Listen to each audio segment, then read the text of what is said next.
Sean Sweezum will kick off. The Steelers won the toss and elected to defer, and that means Devin Hester will get the ball, possibly, unless it's a touchback. Last week, 5 returns for 249 yards, and this year, after starting his career as a return man exclusively and then playing a good deal of offense, he and Mark Trestman got together and agreed that this year Hester would only concentrate on kickoff and punt returns. No offense. At least that's the plan at the moment, as Sweezum sends it down to the end zone, and Hester will down it there as the Chicago Bears will take over at the 20-yard line. And let's take a look at the Chicago starters. Jay Cutler, Vanderbilt University. Matt Forte, Tulane. Tony Fiumetta, Syracuse. Brandon Marshall, wide receiver, University. Alshon Jeffrey, South Carolina. Martellus Bennett, Texas A&M. Jamon Bushrod, Towson University. Matt Slauson, Nebraska. Roberto Garza, Texas A&M Kingsville. Kyle Long, Oregon. Jordan Mills, the Louisiana Tech University. That offensive line featuring 2 rookies on the right side, 2 offseason acquisitions on the left side, and the only returner from last season will be the center, Garza. From the 20-yard line, Cutler right to the air on a straight drop back into the outside. Brandon Marshall, who said he's from Wide Receiver University, otherwise known as Central Florida, gain of 9. Jay Cutler, who came over in that trade about 4 years ago from Denver, the huge deal, and of course that electrified the fan base in Chicago. Game-winning touchdown drives in the fourth quarter in each of the first 2 games for Cutler, now in his 8th season in the league from Vanderbilt. 2nd and 1. Took a look at Jarvis Jones, number 95, the rookie linebacker for the Pittsburgh Steelers. And they give it to Forte, and Chicago starts the game with a first down to the 33-yard line. Let's take a look at the Pittsburgh defense. Ziggy Hood, Missouri. Steve McClendon, Troy University. Brett Kiesel, Grable High School. Go Buffs. Lamar Woodley, University of Michigan. Keon Wilson, South Florida. Lawrence Timmons, Florida State. Jarvis Jones, Georgia. William Gay, Louisville. Troy Polamalu, University of Southern California. Ryan Clark, LSU. IT Swagger University. Big changes, of course. No more James Harrison. He's in Cincinnati. No Casey Hampton. He's out of the league right now. Cutler off the play fake, going deep and incomplete, intended for Alshon Jeffrey. It'll be 2nd down.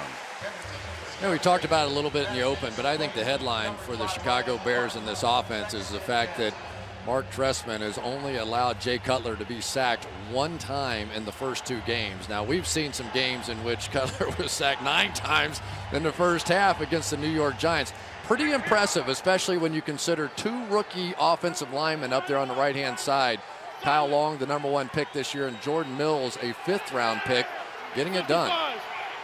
Kyle Long, number 75, the son of the Hall of Famer Howie Long, and the brother of Chris of the Rams. Over the middle and complete to Jeffrey, and that's 3 yards short of the first down. Keon Wilson making the tackle for Pittsburgh. It'll be 3rd down and 3. Probably the most interesting part for me is the fact that Mark Trestman has gotten Jay Cutler early in the games to get rid of the football. He wants him to get settled. He wants to give this offensive line a chance. Don't let the defense, especially on the road, gain some momentum. Quick throws here early. Now Cutler in a bit of a rhythm. From the shotgun, and he's using more and more shotgun the last 2 years. This year, about 2/3 of the passing plays come out of the gun. Meanwhile, Polamalu on a delayed blitz got there late. The pass is caught by Jeffrey on the outside. So Jeffrey's been targeted on 3 straight plays, 2 completions to him. Taylor makes the tackle. First down Bears. Troy Polamalu, anytime you're working against rookie offensive linemen, watch him go back and then loop back around. I think they sort of forgot him for a second, and here he comes. But Cutler, because he got the ball out of his hands so quickly, it really didn't matter. Polamalu playing a lot in that linebacker kind of setting now without Larry Foote and his experience, who went down with an injury. They're bringing him up much more. From the 48. Blitz is picked up. Pass is caught. And again, it's Jeffrey. So that's 4 straight passes in Jeffrey's direction. Close to a first down. The ball will be spotted at the 43-yard line, just short of it. Mike Tomlin, it's hard to believe, already his 7th season as the coach of the Steelers, still only 41 years old, 3rd youngest coach in the league, has guided them to 2 Super Bowls and 1 win in the Super Bowl against Arizona after the 08 campain. Yeah, we asked him, how do you get out of this hole? And he said, first of all, you got to quit digging. We just keep digging, going the wrong way. 2nd and 1. Forte. And he threads his way for a first down. Lawrence Timmons makes the tackle at the 41-yard line. The Bears start the game with 3 successive first downs on this drive. Well, here we go, working over here with the rookies on this side. Bring a little power around with Matt Slauson, number 68. Just enough to pick up that first down. But you can tell the confidence that Jay Cutler has coming out now. He just looks so comfortable standing back there in the pocket throwing the football. Comes up with 3 tight ends and sends Marshall in motion on a first down play from the 41. Play action, buys time, swings it to the outside. Forte, who scored 15 balls in 2 games, 11 last week. Jarvis Jones makes the tackle. It's a gain of 4. Kind of an interesting no call there. I thought Matt Slauson had his arm wrapped around, I believe it was Kiesel. Let's take a look right over here and see if we think we see a little something here. Starts to escape, and there's the arm wrap, and if they're going to let that one go, Jay Cutler is going to be just fine tonight. Yes. 2nd down and 6 from the 37.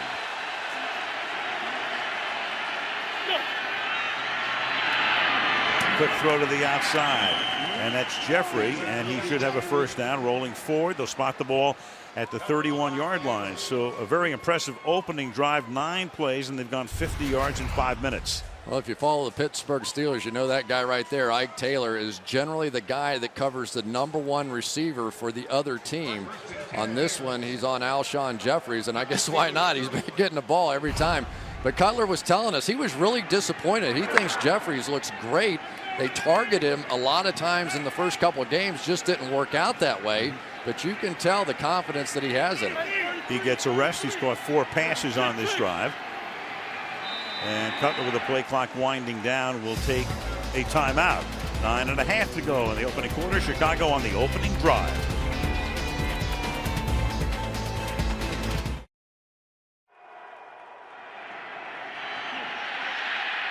Play resumes after the timeout, and Brandon Marshall gets taken down by Troy Polamalu behind the line of scrimmage.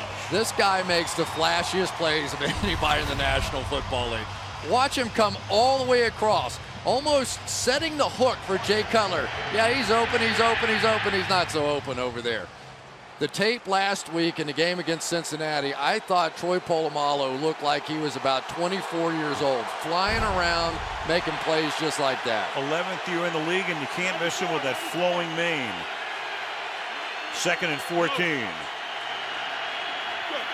Polamalu this time backs off, and the pass is caught at the 30-yard line by Earl Bennett, who played with Cutler years ago at Vanderbilt. He's their #3 receiver. It'll be 3rd down and 9. Dick LeBeau, 55th consecutive season, 14 as a player, 41 as a coach, and last week, or a couple of weeks ago, turned 76. And this is his signature part of the game. 3rd and long, you could get anything here. Here's Polamalu right in the middle of the field. Keep your eye on him. Nobody with their hand on the ground in that Pittsburgh defense. Everybody's standing up. Now they put a hand down. One guy anyway. Polamalu is blitzing. They swing into the outside, and Cutler throws that one way out of bounds. Earl Bennett, the nearest target, but really not even close. And so the drive bogs down. They were steadily moving down the field and then kind of stopped themselves by taking that timeout. The new left tackle, the Pro Bowler, Jamon Bushrod, is going to end up picking up Polamalu coming off the edge here. And then Matt Forte, very underrated as a blocker, picked up Robert Golden, but just nobody open down the field. Dick LeBeau wins the first one. Robbie Gould, this is a 47-yard attempt. At a tough place to kick field goals, but the conditions are good tonight. And so is Robbie Gould on that 47-yard attempt. 8 minutes left in the quarter. Chicago up by 3.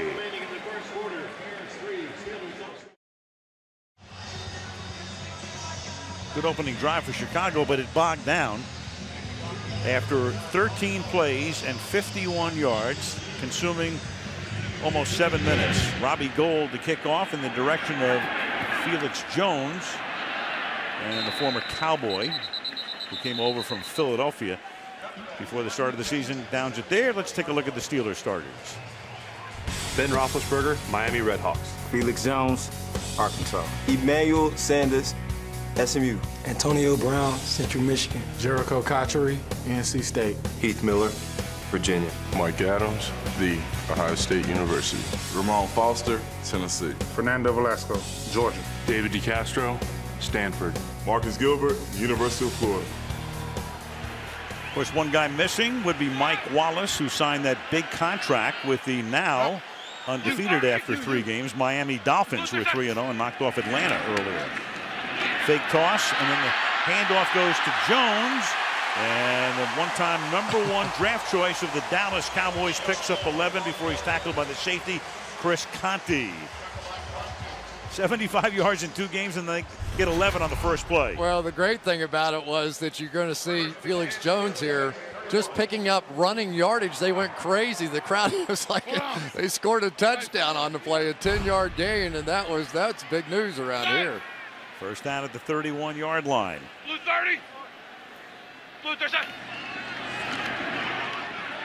Ben's first pass, and the crowd loves that. Heath Miller, the salute to him from the crowd, hit by Anderson.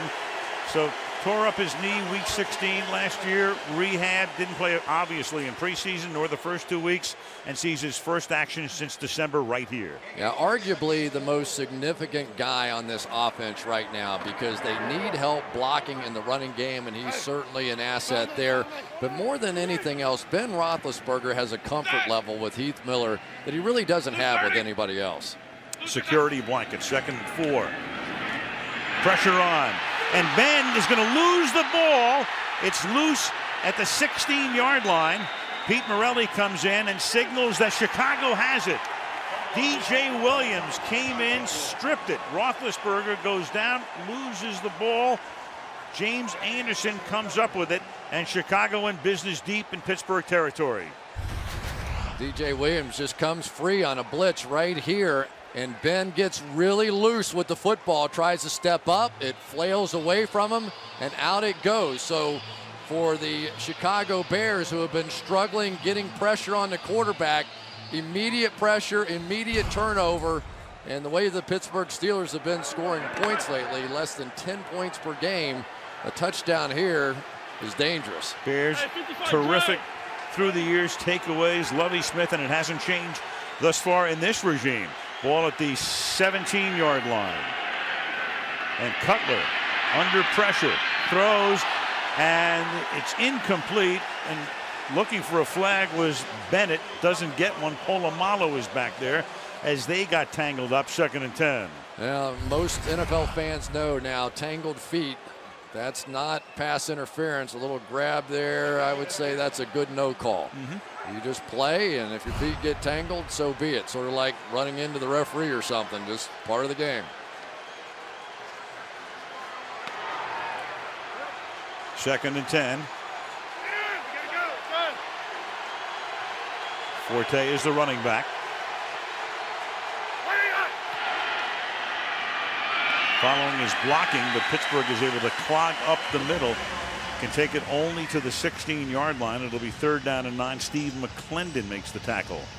Well, once Dante Rosario, the tight end, went in motion, you could see Troy Polamalu going with him, and you're going to block, he's going to blitz, and there he is right in the backfield to make the play. He's looking pretty comfortable playing that linebacker position.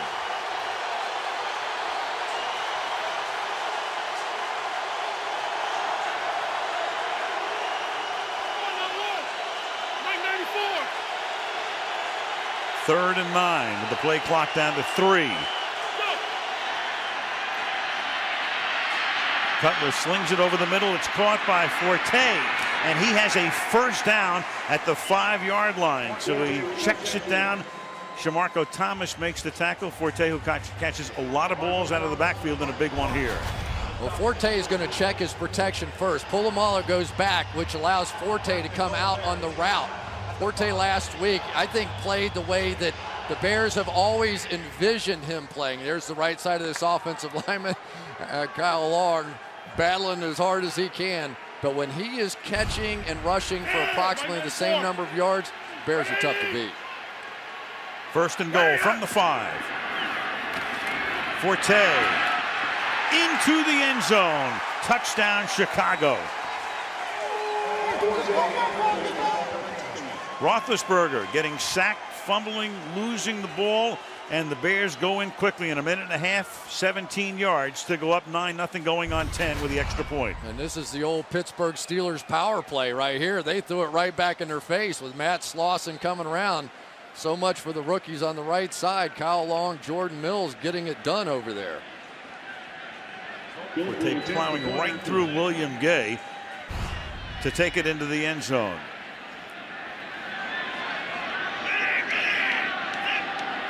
And Robbie Gould converts.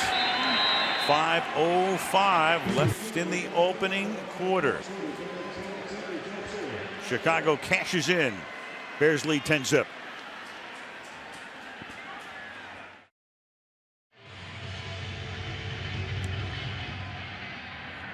On this cool Sunday night as the kick is fielded by Felix Jones a yard in. And Felix will bring the ball back out to the 20-yard line where Pittsburgh will get it started again, already down 10-0.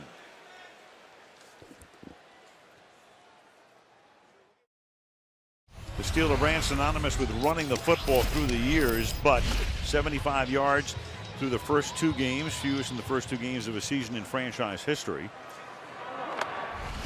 And 8 straight games with fewer than 100 rushing yards as a team.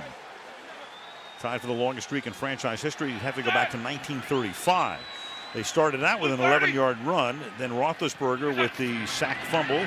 And now this drive begins from the 21, and Ben under pressure throws, and the pass is incomplete, intended for Heath Miller. Second down. Well, the offensive coordinator is Todd Haley, and right now he would be a man, at least in the fans' eyes, in the crosshairs. He is, but so is Ben Roethlisberger. The Chicago Bears obviously have decided they're coming after Roethlisberger in this one. DJ Williams, who got the sack fumble in the last one, nearly got there on that one as well. Steelers last year running only 40% of the time, and now Jones, and there's nothing happening in the middle of the line. Let's take a look at that Chicago defense. Corey Wooten, Northwestern. Stephen Paya, Oregon State University. Henry Mountain, Texas. Julius Peppers, North Carolina. James Anderson, Virginia Tech. DJ Williams, the U. Lance Briggs, Desert Swarm, Arizona. Tim Jennings, Georgia. Major Wright, the University of Florida. Chris Conde, Cal. Charles Tillman, the University of Louisiana. Of course, one notable absence as you look at Briggs would be his longtime running mate Brian Urlacher, who felt that the Bears offered him a low ball contract in the offseason. He declined, and right now Brian is on television and not in the National Football League. 3rd down and 9, and Ben going deep and reaching out for it is Emmanuel Sanders. He lays out but can't make the play. He'd gotten behind Charles Tillman. It'll be 4th down. Well, once again, the pressure coming from those inside linebackers. But for Ben Roethlisberger, this is just another missed opportunity. You can tell that Charles Tillman's a guy that likes to look in the backfield. He reads the eyes of Roethlisberger. A little bit of a double move from Sanders there. That one had a chance to be a big touchdown that they missed. Here's Zoltan Mesko, the former New England punter who was signed just before opening day. And it's fielded at the 40-yard line, and fair caught there by Devin Hester. 3:57 to go in the opening quarter. Chicago with the ball and up by 10.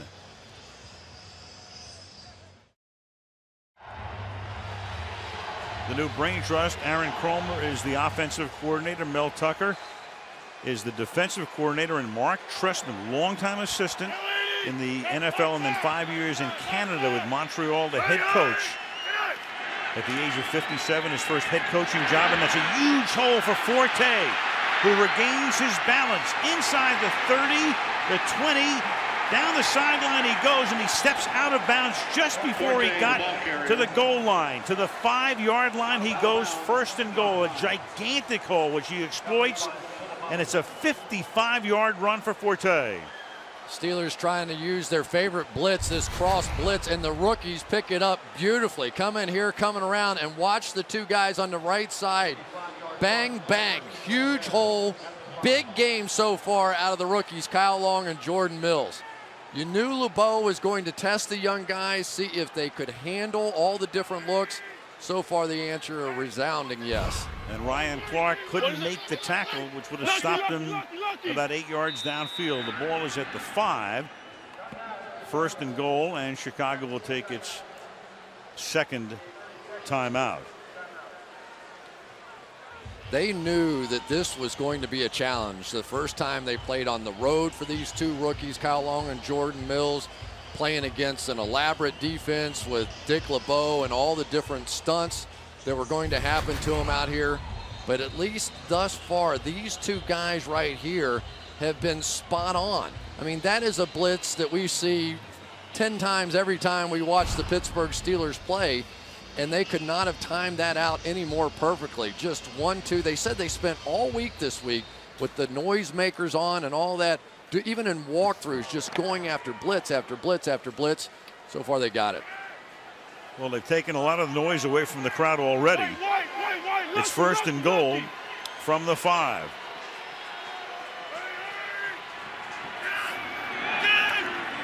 Cutler slings it incomplete. Marshall does get the flag for interference. Ike Taylor. So that should put the ball at the 1-yard line. Pete Morelli is tonight's referee. Number 24, defense. The penalty happened. I've been in the end zone. By rule, the ball be placed on the 1-yard line. First down. Brandon Marshall's a big man. Ike Taylor's going to wrap his right arm around Brandon Marshall and pull. If he lets it go, you're okay. They saw a little tug with that thing there, and that's why you're going to get the call. Pretty good play by Ike Taylor. Pretty tough coming to a receiver that big. Bring Michael Bush in, the short yardage man, and Bush is into the end zone for a Bears touchdown. One official signals touchdown. The other is coming in and saying he didn't get in. So you have the two officials who saw it from different angles. The near side official calls it a touchdown. You also have a flag down in the end zone, and Morelli will sort this out right now. The ruling on the field is down by contact. Second down. You judge. That looks like a touchdown to me. It does to me too. I mean, if a forearm goes down, a shoulder, any of that stuff. Now, the ball was trailing just a little bit, so maybe that's what they saw. Well, Chicago can challenge. A scoring play would automatically be reviewed. This is not a scoring play, but Trestman could challenge this if he wanted to. So your option is, do you want to challenge it, maybe win it, 50-50 or second and goal.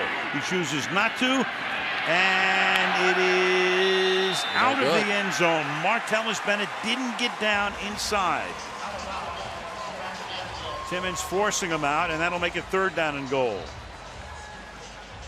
This one is really close, and you just wonder if the fact that Chicago had only one timeout remaining played into that and future challenge possibilities. But anytime you have a touchdown you may put on the board, especially in the first half of games, I don't know. Martellus Bennett, who's made some great end zone catches, taps that toe. Well, nothing there. And now you got Bush going in, and Chicago signals touchdown, but what do the officials say? So far, nothing.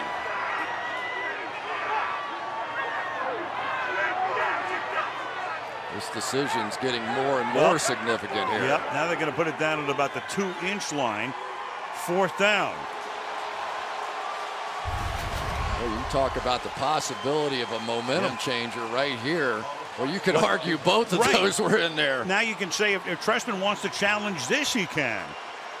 There he is. Yeah, he's challenging. He's going to challenge. He figured he didn't challenge the first one. It was second down and goal. But this time, he's going to have them take a look upstairs. I think he wins this one.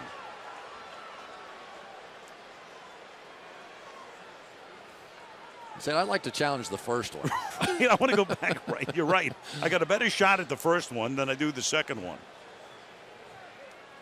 What do you? I think he wins this one. What do you think? Chicago is challenging the ruling on the field that it is a touchdown. Has to be conclusive. Yes, it Give me does. about 40 more looks. I'll let you know. We'll find out in a minute.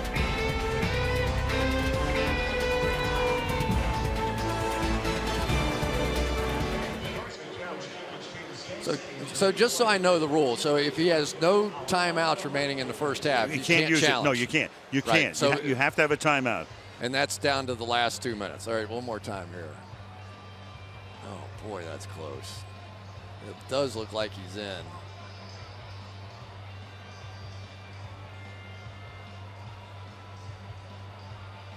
Yeah, he looks at the ball breaks the plane of the goal line. There's no question. Where's his left knee? The ball does. The question is where's his knee? I mean, the left knee. Conclusive now. Conclusive. I think it is. I mean, okay. It's just the tip of the ball has to break the plane of the goal line.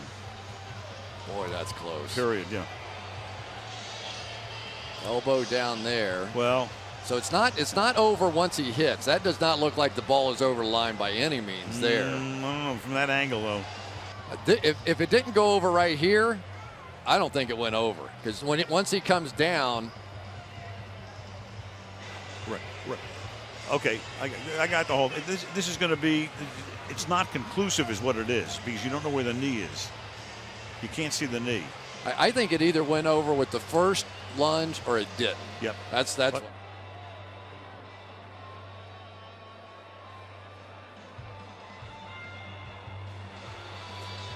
think this is going to come down to if it's conclusive or not. It might not be. It looks like the ball crosses the plane of the goal line. Any part of the ball, the front part of the goal line, that's a touchdown. But the question is, where was his knee? When did his knee go down? It's hard to see his lower body at that point.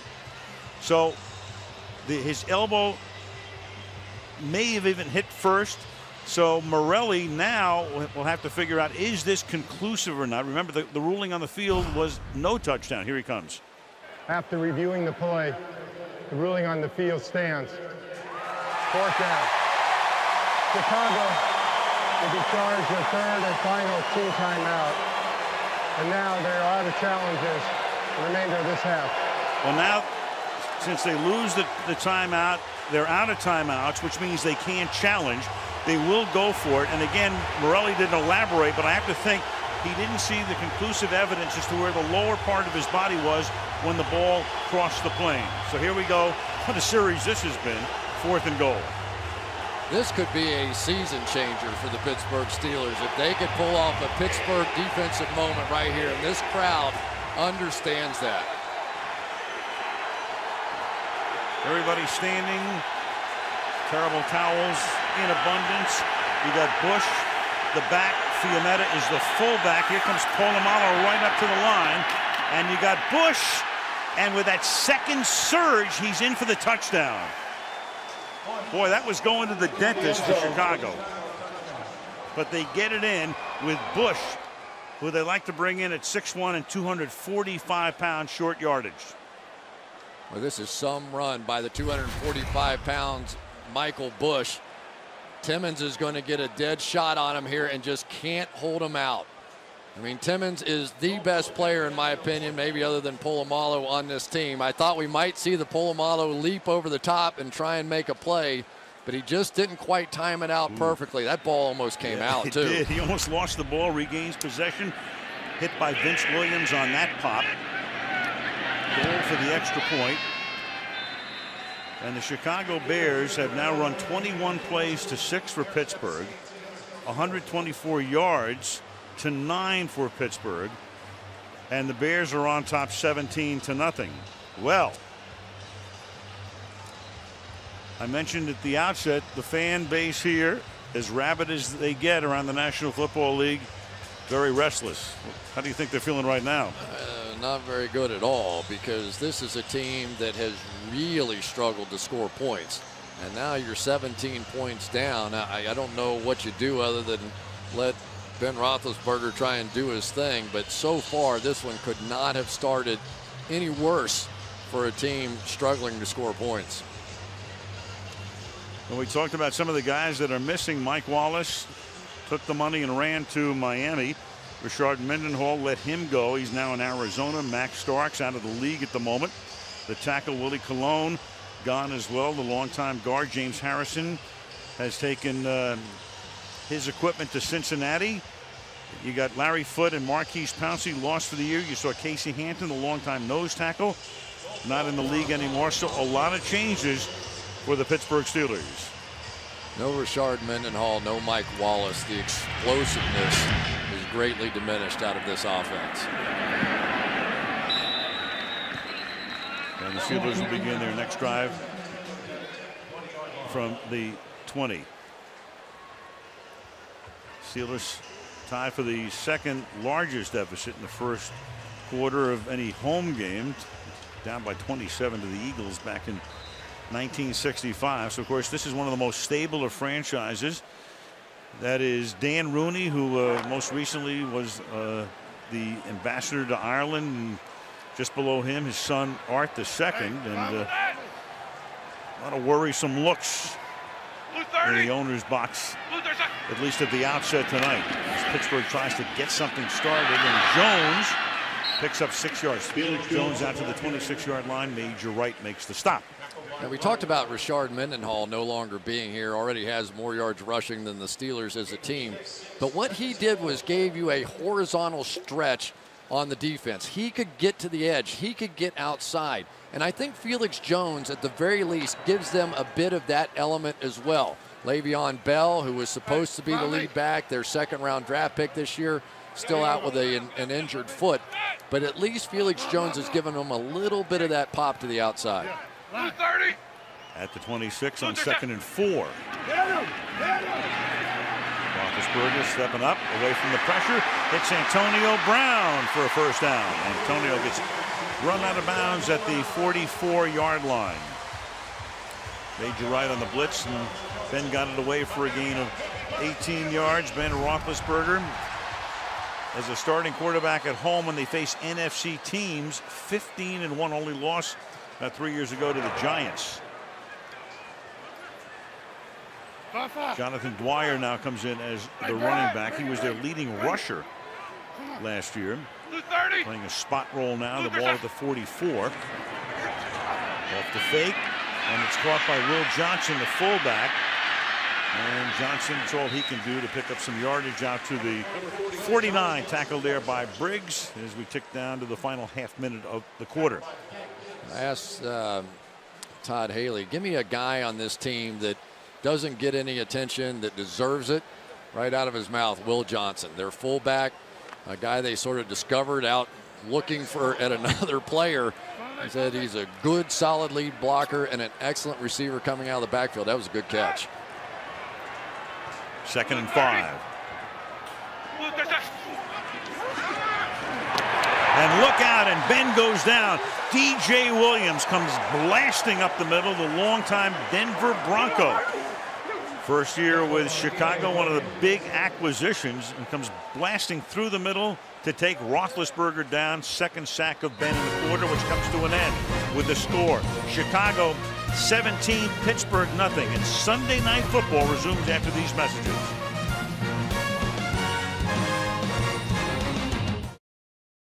Beautiful shot, but not so beautiful on the field here at Heinz Field. Al Michaels, Chris Collinsworth, Michelle Tafoya, and a shot taken by Ben to his hand. Hand and wrist, and shaking it out as he comes to the line out of the shotgun here on 3rd down and 14.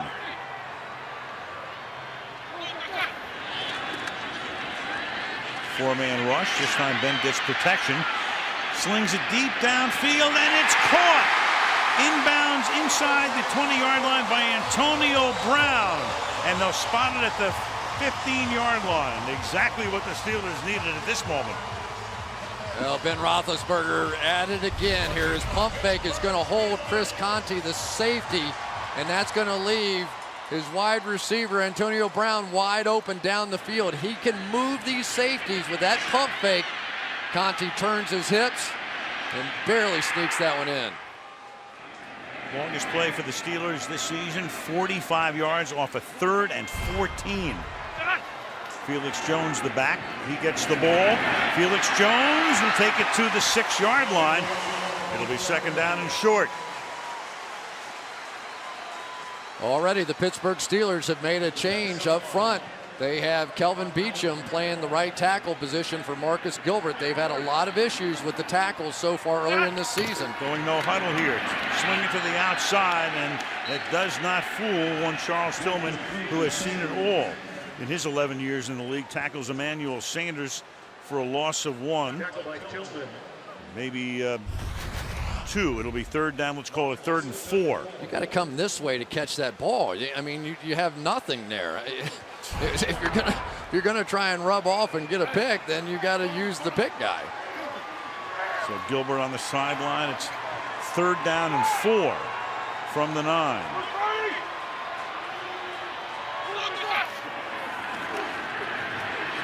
Roethlisberger staying in there, and then it's dropped by Brown. Antonio Brown drops it at the 7-yard line. So a golden chance after Brown made that 45-yard reception to get it into the end zone. Instead, they'll have to settle for a field goal attempt. You know, possibility of catching this one, but pretty tough. Ben really let him out there. Could only get one hand on it, maybe a dive, but I think he was well short of the 1st down. And Ben, you can see the blood on that right hand. Don't know if it's having an impact or not. 27-yard attempt by Sean Sweezum. Mesco holds it, gets it down, and the kick is good. Early 2nd quarter, 17-3 Chicago.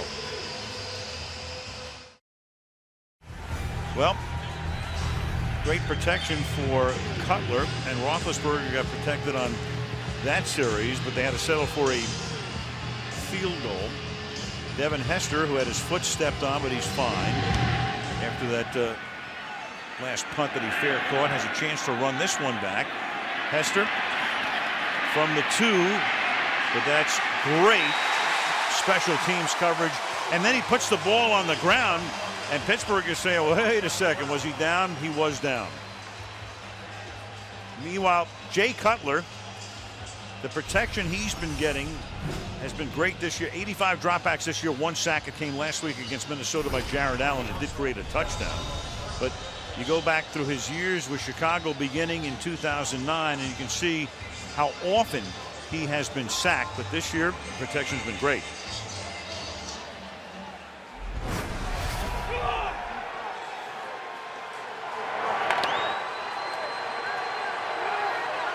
So they bottle up Hester. The ball spotted at the 7-yard line as Chicago begins this drive. Marshall goes in motion. And Forte already having a big night. Out to the 10-yard line. Well, one of the big reasons the protection's been so good is Jay Cutler's getting rid of the football. Watch how quickly he's throwing this ball. Under 3 seconds every single time. Even if you have the greatest pass rushers in the world, they're not going to get there in 1.74 seconds. This is Kurt Warner-like, the way he's getting rid of the ball. And you can tell it's a little frustrating because if you want to blitz the way Pittsburgh wants to blitz and you don't have a chance to get there, it starts changing your thinking. 2nd and 8 from the 9. Off play action. Cutler has to step up, throws off balance to Forte. Well, he's a great safety valve to have, isn't he? To the 20-yard line, tackled by Timmons, 1st down. Sometimes the most important part of a protection is what happens with the interior 3 right up here, because if they stay solid, you can run this guy by your quarterback. Watch Cutler step up and around and dump that thing down to Forte. Usually Forte gets a little piece of somebody before he gets out of the backfield and has really helped this protection. Forte's already rushed for 70 and has 24 receiving yards tonight from the 19-yard line on 1st down. Play action again. This time coming through is Brett Kiesel. The bearded one with the sack.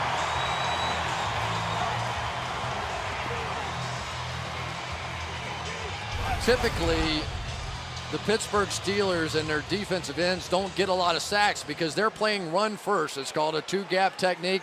They're going to make sure they protect either side. But Kiesel has done such a great job over the years of recognizing when it's passed, when he can release. And there's a guy that has been so valuable to the Pittsburgh Steelers over the year. Watched him last week. I don't think he's lost a step. 2nd and 12. Cutler swings it to the outside. Brandon Marshall on the bubble screen to the 23-yard line. So Brandon Marshall, who began his career in Denver when Cutler was there, and then wound up with the Miami Dolphins for a couple of years, and then in a big acquisition last year comes back to rejoin Jay and comes off a career season. Yeah, he was a Steelers fan growing up. Said he could remember back in the days watching the Steelers and the Broncos in the AFC Championship game, and all of a sudden the next year he got drafted by the Broncos. He had to change some of his paraphernalia. Grew up here, has family here. He got on the team bus yesterday from the airport. His cousin's driving it. 3rd and 6 from the 23. And Cutler gets hit as he throws, and it's incomplete as Shamarko Thomas, the rookie from Syracuse, 4th-round draft choice, had a free shot at Jay. They call Shamarko Thomas Headache. That's a good nickname if you play defense. Everybody picks up a guy inside, and Headache comes right around the edge, and Jay Cutler has to get rid of it.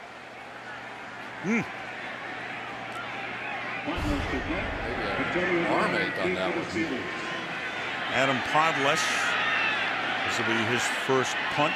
Antonio Brown back to run it back. Fields at the 38, escapes the first man, and then gets bottled up at the 41-yard line. And a penalty marker is down. Get the call from Pete Morelli before we go to the break. During the kick, holding, number 54, receiving team. 10-yard penalty, first down. Timeout. 10.5 to the half. Chicago by 14.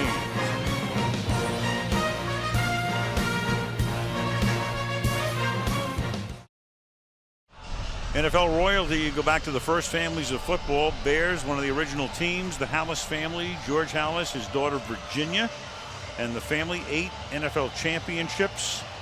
1 Super Bowl title. Of course, that was Mike Ditka's group in '85 on the Rooney family. Art Sr., Dan, his son. Art, Dan's son. 6 Super Bowls, 6 of them. And 2 of the first families, and you think of the Maras in New York as well, would be grouped with them. From the 25-yard line, Jones is strung out to the outside for a loss of 2. One of the guys up front for the Pittsburgh Steelers, David DeCastro, has to sort of live with a tough moment this year. Marquise Pouncey, their all-star, brilliant center, and it was DeCastro who accidentally landed on the back of his knee and injured him, and you could tell it still bothers him. Todd Haley, their offensive coordinator, saying, I'm not sure he's gotten over it yet. He's a guy that takes things to heart, and basically they told him, you got to let that go. We have to go play here. DeCastro is their top draft choice last year, played at Stanford. Roethlisberger dumps it down to Jones, 29-yard line. Well, it was opening day here against Tennessee, and here is what happened when Pouncey was lost for the season. You know, it's just so tough because you're always trying to go after the next guy, and he was trying to cut one of the Titans and got his own guy. And actually, it was friendly fire that got him last year that led to the injury. So many of those cut plays inside, you worry about the defensive linemen. Sometimes they get their own. So they picked up Fernando Velasco, played at Tennessee for a couple of seasons, and brought him back last week, and Roethlisberger said he did a really good job. And the pass is intercepted at the 37-yard line by Major Wright. And Wright is inside the 10-yard line, skirts the sideline, touchdown.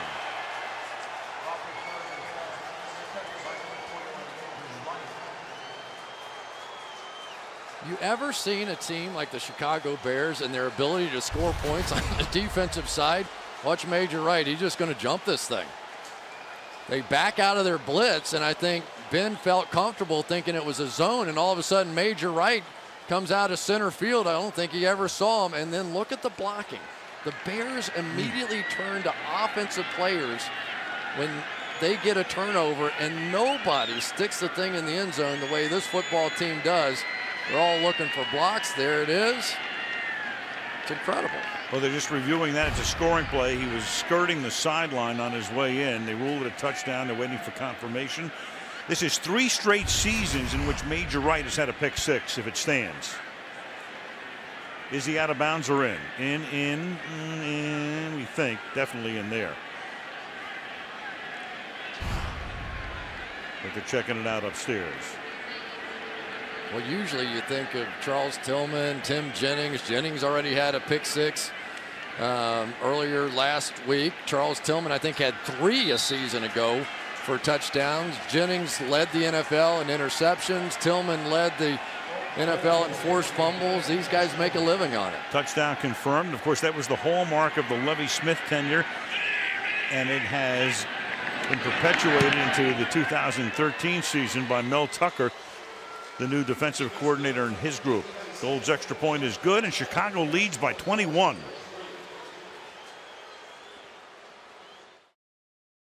Return touchdown since 04. That's the Lovie Smith era, plus the first 2.5 games of this season.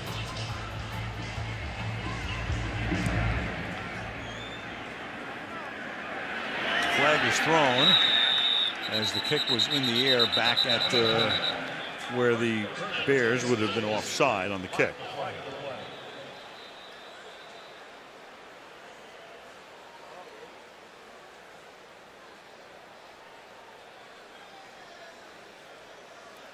Call sheet starts looking a little thin, doesn't it? 24-3. It's a different call sheet, isn't it?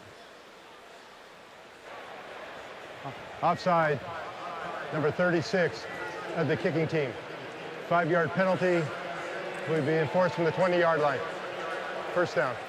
So that moves it to the 25-yard line, and that's where this drive will begin as we go back to the Major Wright pick. Let's give a little credit to Henry Melton here. He's going to come up and around. They do this stunt right here, and as the tackle, Kelvin Beachum, comes off on the blitzer, it just leaves it wide open in there for Henry Melton, and Ben had to get rid of the football before he wanted to. So Belcham now playing both tackle positions, and you just wonder how much time he's actually spent over there with Ramon Foster. Well, 2 touchdowns in 26 possessions this season, 6 turnovers, and a ton of 3-and-outs. Jonathan Dwyer is the running back as they begin this drive from the 25. Blue 30. Blue 30. Quick throw, and that's Brown making the catch, and he's tackled there by Charles Tillman, and they'll spot the ball just short of the first down, second down in inches. You know what's interesting to me is that the Pittsburgh Steelers, when they did get their offense going last week against Cincinnati, it was in the hurry up, it was in the 2-minute offense. They tried to accelerate the pace a little bit. I just don't think the Steelers are comfortable enough with their tackles to believe they're going to block these defensive ends of the Bears. 2nd and 1, and look out, and blasting through this time is Briggs to take Dwyer down. So it's 2nd and inches. You figure you give it to the back, shouldn't be much of a problem, and Briggs has other ideas. It's a loss of almost 5. DeCastro pulls, and Briggs runs right by him. I mean, this has not been good. Lance Briggs has taken over the play calling duties for Brian Urlacher. He said, I was so addicted to Urlacher over the years. He would call out the formations and basically tell us all what the play was, and he said, now that's my job, and I think it's been good for him. I think he's more of a student of the game and has been making plays like that all season long. 3rd and 5, and Roethlisberger has to take a timeout. That play clock was all the way down. Well, you hear the boos. You go back to last season, of course, when the Steelers started the year 6-3. Roethlisberger got hurt. They finished 2-5. They didn't make the playoffs. Talked about the fact they didn't win a preseason game. That really means nothing except for the fact that, you know, they're used to winning here. You don't win in preseason. You lose your first 2 games. You're down by 21 points in game 3. You're going to fly to London this week because their next game is against Minnesota Sunday, and Mike Tomlin wants to keep the schedule as close to regular as possible. They won't even leave till Thursday night, get to London Friday morning, work out in London Friday, have a walkthrough Saturday in the hotel, go to Wembley Stadium Sunday, play Minnesota, fly back here. Apart from that, well, we got the eye on London, Buckingham Palace. Well, I guess not. And Big Ben. And Big Ben, right? There you go. Who won't get a chance to see Big Ben. Maybe from his back if this protection doesn't hold up a little better. 3rd and 5 from the 30. And Roethlisberger, look out from behind. He spins away.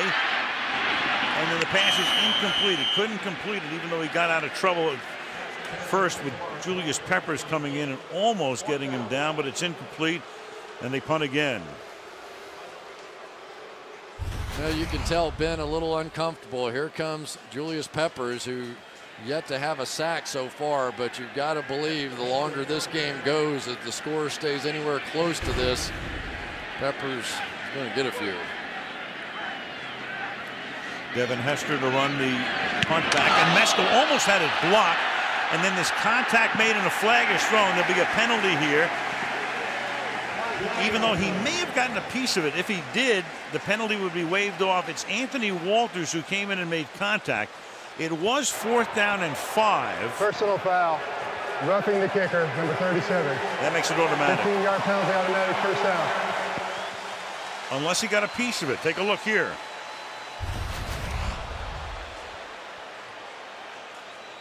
Nope. Nope. And takes a pretty direct path. You know, he comes right up the middle, and you really have to anticipate where that kicker is going to be, not where he is. And that is a huge shot right there. That's a sort of the no-brainer once you saw it wasn't touched. And that is the major running into the kicker. Running into the kicker was a 5-yard penalty, which would have made it very close to a first down, but that's a whole other deal here. Automatic first on the personal foul. The ball is at the 45-yard line, halfway through the quarter. Dwyer flanking Roethlisberger out of the gun. Again, pressure is on. He gets away as he does so often. He's close to crossing the line. He hits Emmanuel Sanders downfield at the 35-yard line. So Ben moving forward, avoiding the sack and getting it off before he reached the line of scrimmage. Wow, did that happen fast. Both these outside protectors, David Johnson on one side, Mike Adams on the other, and Ben in survival mode, a classic Ben Roethlisberger play. That was just incredible. He has done this so many times over the years, but you just thought it was over on that play. Incredible play. And just did get it off before he crossed the line of scrimmage. The ball is at the 33-yard line. First down. And a quick toss out here is incomplete. Hits the ground, intended for Sanders. Second down. Ben is now 8 of 14 for 109. Boy, he really short-armed that throw. I don't know if there's his hands bothering him or what, but that thing did not come out of his hand the way that you typically see a Ben Roethlisberger throw. Watch this. I mean, this is, you know, the free throws when you kind of short arm a little bit. Yeah. That's what that is. Also caught his left elbow on Dwyer's back as he got it away. Second down and 10. 30.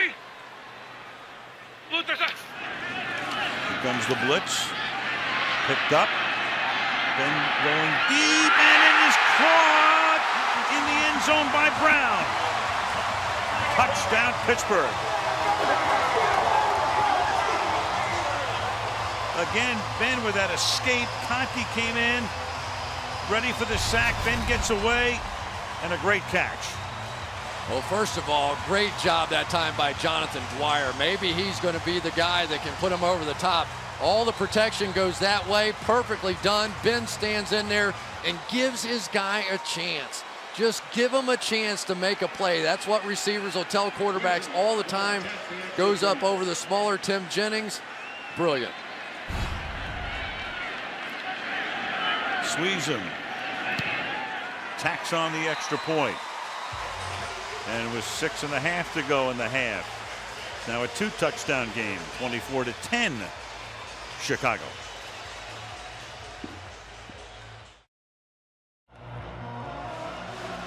Anthony Walters, defensive back by trade, but mainly a special teams guy. Almost got the blocked kick. Instead, Into Mesco he goes. That gives Pittsburgh a first down. And the next thing you know, they're in the end zone to get back into the game at 24-10.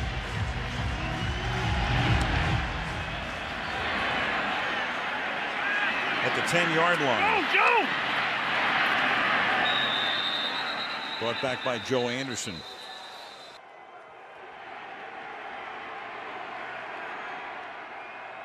From the 28. Here's Bush. And the crowd back in it. You know what I was thinking?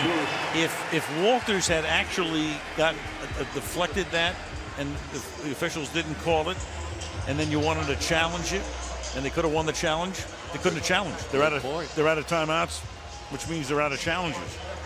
Challenges, but a good first down play. You know, the momentum starts to build. You can feel it a little bit when they get a good first down play, because now the playbook opens up for Dick LeBeau. Here comes the dime defense. Here comes the possibility of stunts. And here comes Polamalu. Top of the screen. He's going to back off and the pass to the outside. Jeffrey drops it, puts it on the ground at the 33, but recovers it. William Gay was there to knock it loose, and then Jeffrey falls on top of it. So Jeffrey, a big part of the first series, and quiet since then, makes the catch for a short gain. You know, this game was really kind of over if that punt just happens. You know, 24-3, you have the ball back, and now listen, you get the crowd back in this thing. They know it's desperation time for the Steelers, and third down. Here it is, a big third down right now that Dick LeBeau loves. Brings the crowd right back into the game. Third down and 5. Timeout, Pittsburgh. And Pittsburgh takes Second the team timeout. A 30-second. Getting their defense set.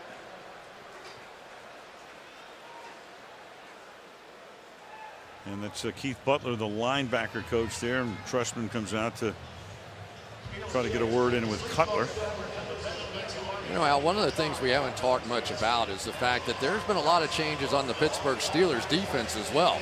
Larry Foote goes out, and now Keon Wilson and Vince Williams, essentially the play callers on a complex defense of Dick LeBeau. Jarvis Jones, another rookie in there as well. You have Steve McClendon in there, really a first-time starter. So a lot of help being generated from the secondary. Ryan Clark, Troy Polamalu making a lot of help calls from the back end because of the lack of experience of Keon Wilson and Vince Williams. Two guys Dick LeBeau said, I would have never believed both these guys would have even made our team. One a rookie and the other has sparingly played in 3 years. So there's LeBeau. Let's see what he has dialed up on a 3rd and 5. Corner blitz. Cutler. He escapes. Buying time.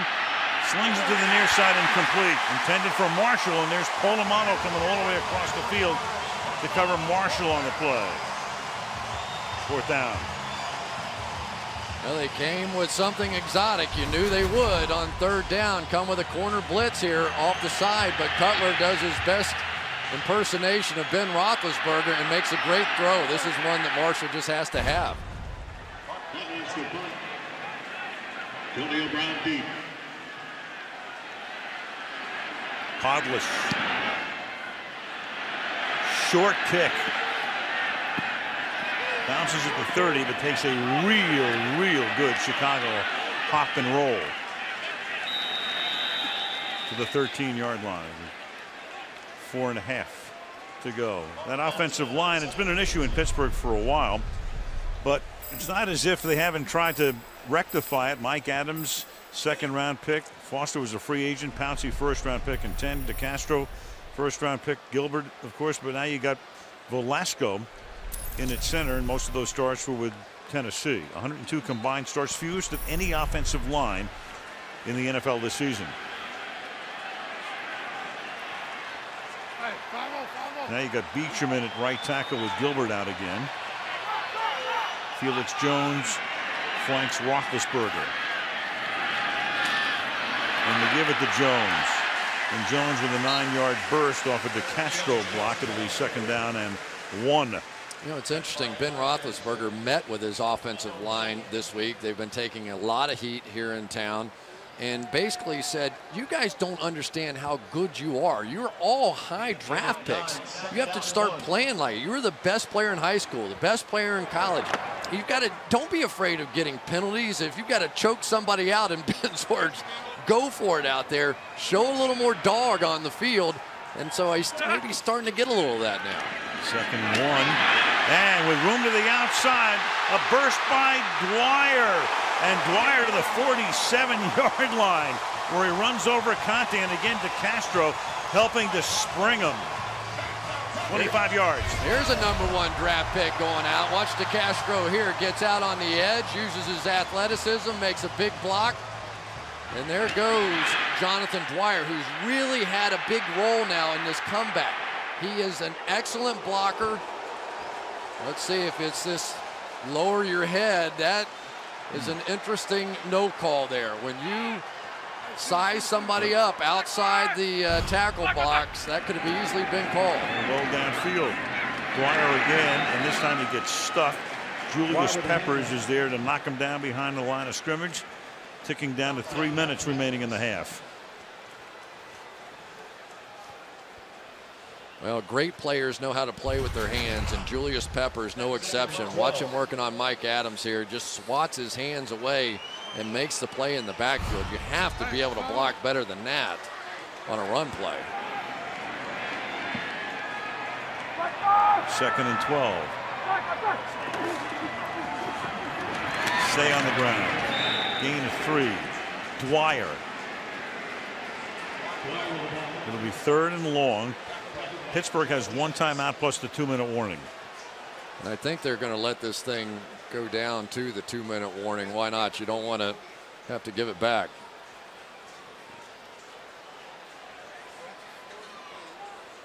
Well, they can, because the game clock is about 3 seconds ahead of the play clock, so that's exactly what they're going to do. So they'll have 2 minutes to navigate 52 yards with 1 timeout, or at worst to get into position for a field goal. 2-minute warning in Pittsburgh. 24-10 Bears.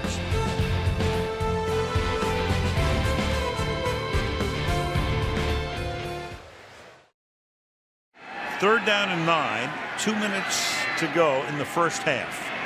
And Roethlisberger hit as he throws, and the pass is incomplete. In and out of the hands of Marcus Wheaton, the rookie. Isaiah Fry came in on the blitz and made contact as the ball was released. Well, anytime you have big Lance Briggs covering a wideout, I guess you're going to take your shot at that one. They've been trying to work in Marcus Wheaton, the young rookie. They like him. An opportunity to make a play there, couldn't make it. And now it's a high and very short kick off the foot of Mesko. And that will be taken at about the 29-yard line by Chicago without a timeout.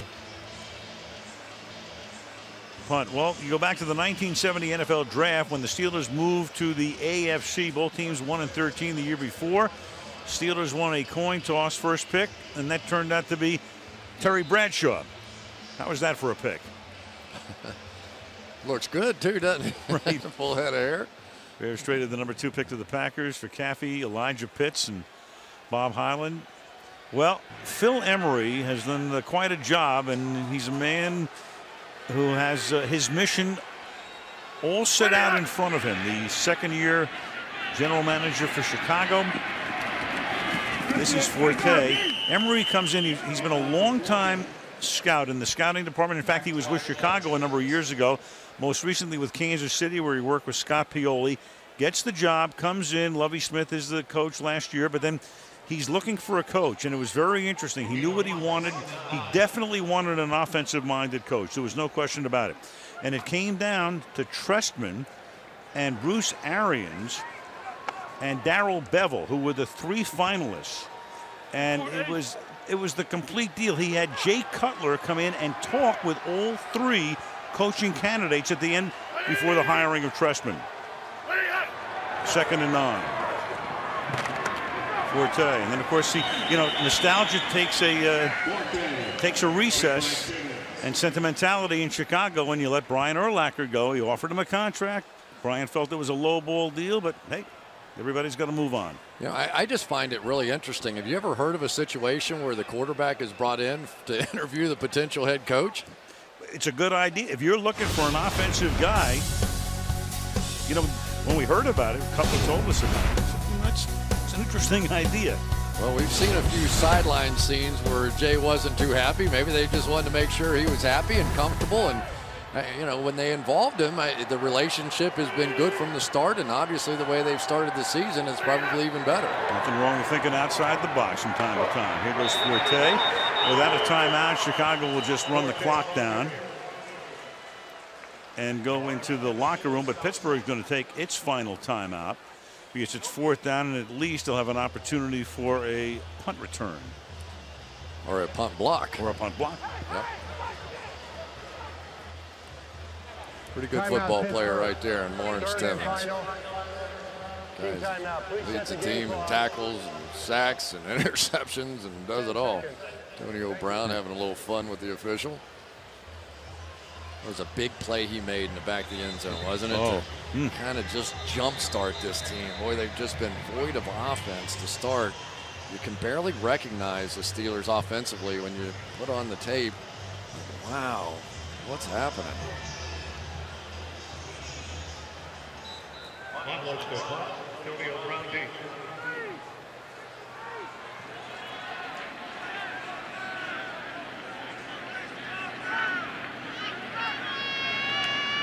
Here's Podlish.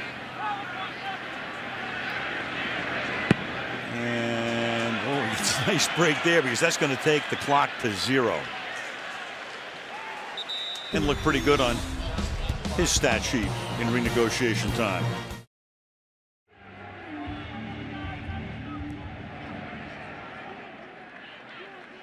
Touchdown halftime lead, and Pittsburgh gets the ball. Felix Jones with the touchback, and we go to Michelle. Well, in spite of being down 2 touchdowns, Mike Tomlin was calm at halftime, telling me we're not going to put too much pressure on ourselves in this opening drive. If this continues to be a football game and we can move the ball, then we'll have our chances to get to Jay Cutler. As for Mark Trestman, he acknowledged the momentum swing after that roughing the kicker penalty.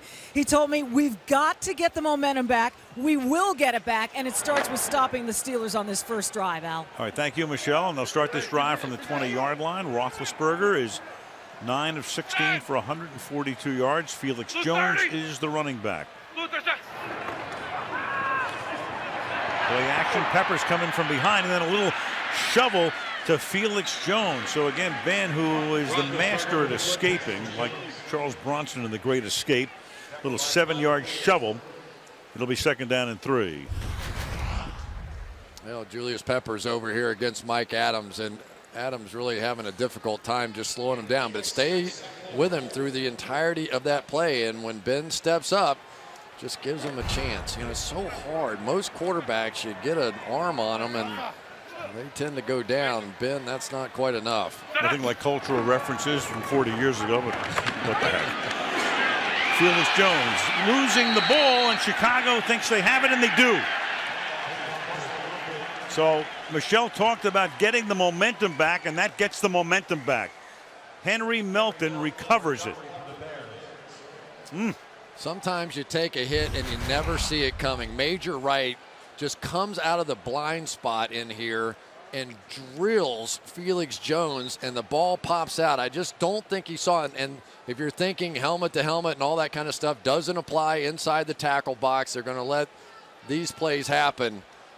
But boy, it just can't go a whole lot worse for the running game of the Pittsburgh Steelers this season. Second huge play for Wright tonight, who had a pick 6 earlier.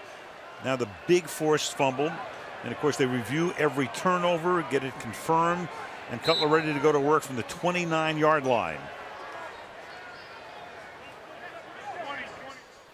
One of the things Jay Cutler and the Bears wanted to do tonight was change up the rhythm of the game. Occasionally come up there and go no huddle, go quickly, do some hard counts, see if they can make them show their blitzes. Really change the momentum back and forth. Forte. 26-yard line. Gain of a couple.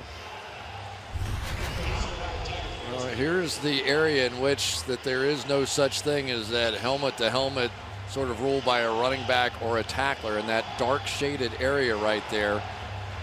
Just outside that area, but I don't think there was any sort of helmet-to-helmet shot. Looks like he put his helmet right on his shoulder there. Agreed. And that's one of the problems that Jones had in Dallas, and he hit a huge fumble in Sunday night opener a couple of years ago. Meanwhile, you got Matt Forte flanked wide to the right. Cutler throwing to his left. It's complete. It's Jeffrey. He gets forced out of bounds at just about the first down marker. For Alshon Jeffrey tonight. That's 6 catches for 43 yards. The best thing that could have happened to this offense tonight, well, besides being up over the Pittsburgh Steelers, is the fact that Alshon Jeffrey has become a big factor in this game. They've got Ike Taylor guarding him over there. So now Brandon Marshall, Martellus Bennett, Matt Forte, who have really been carrying the load.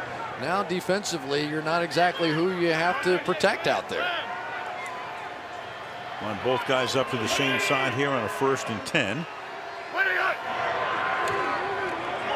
2 big receivers. And a little shovel from Cutler, and that is caught by Martellus Bennett. And Bennett fights his way to the 11-yard line, breaking tackles along the way. Bennett, a former Cowboy and a former Giant, comes over in the offseason. Tomlin is beside himself. Well, you've got Martellus Bennett right here. He is protection first. That is what they're going to do with him. But as they get closer to the red zone, we've already seen this season, more and more they're going to let him out because he has this sort of athleticism. Here's a big former basketball player. We've told the story, you know, Antonio Gates, those kinds of guys. But they have the kind of athleticism. You just flip them the ball like that, all of a sudden you're 2nd and short. But the game-winning touchdown in the waning seconds last week at Soldier Field. Now they give it to Forte. Just short of the 10. It'll be 3rd down and 1. You know, I really came into this game tonight feeling like the whole story was going to be how those rookies held up on the right side for the Chicago Bears. On the road for the first time, trying to figure this whole thing out.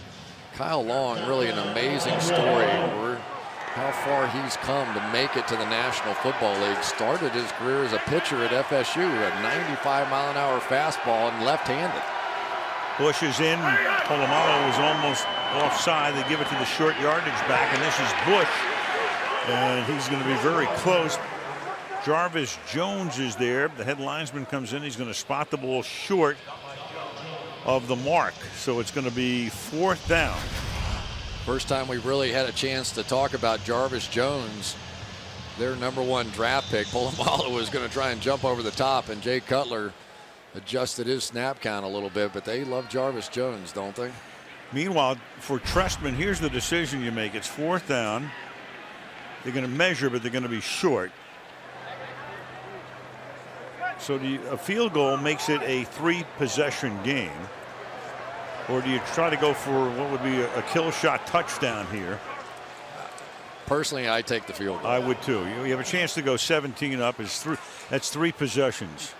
Doesn't mean you can't go hard count here and then eventually go for the field goal, but wouldn't imagine you want to back it up 5 yards. It looks like they're going. Because they have the momentum back after the turnover, then they give the momentum back to Pittsburgh if they don't make it. Let's see where they go with this now. Well, they're going to line up to go for it anyway. I think they go right. I think they're going to go.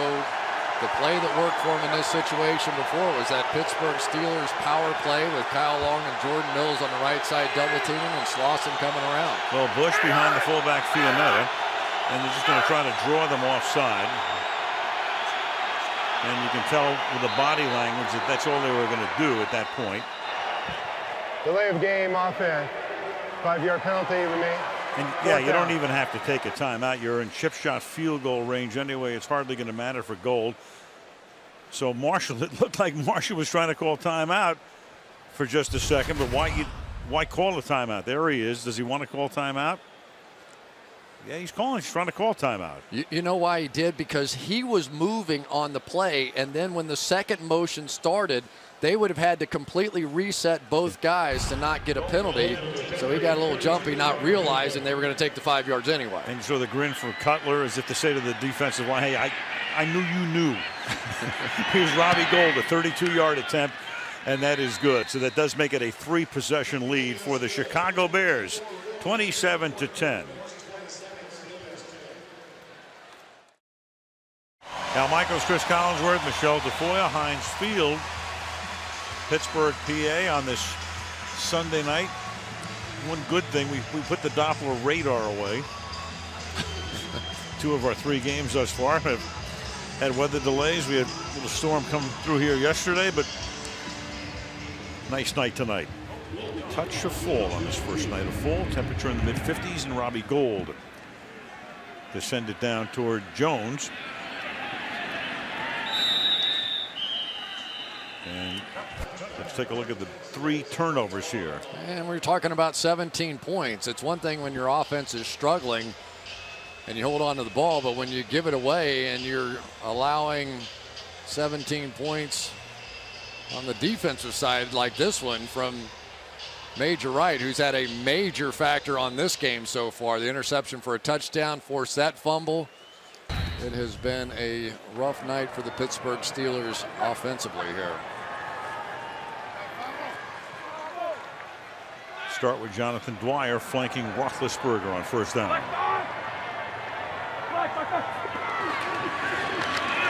And Dwyer stuffed at the line of scrimmage. Isaiah Fry comes in from his corner spot to stop him for no gain. 2nd and 10. I'll tell you, I give Mel Tucker, the new defensive coordinator of the Bears, a lot of credit. He came over to this defense and they had an established system. They were playing well, and why change it? So instead of making all the players learn a new language that he spoke, he learned their language and allowed them to pick up and running right from the first day of camp.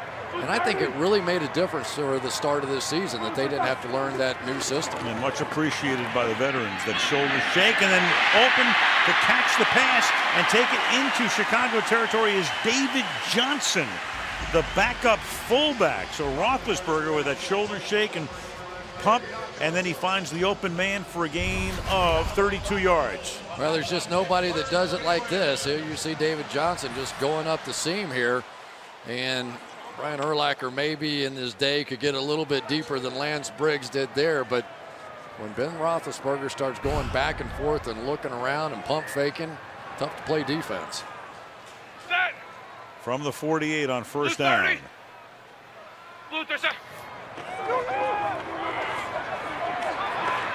Ben has it tipped and incomplete. Try to get it over the outstretched arm of Corey Wooten, the 4th-year guy from Northwestern. It'll be 2nd and 10. Well, Corey Wooten's come in, and he's sort of splitting time now with Shea McClellan on the other side. But this is good protection.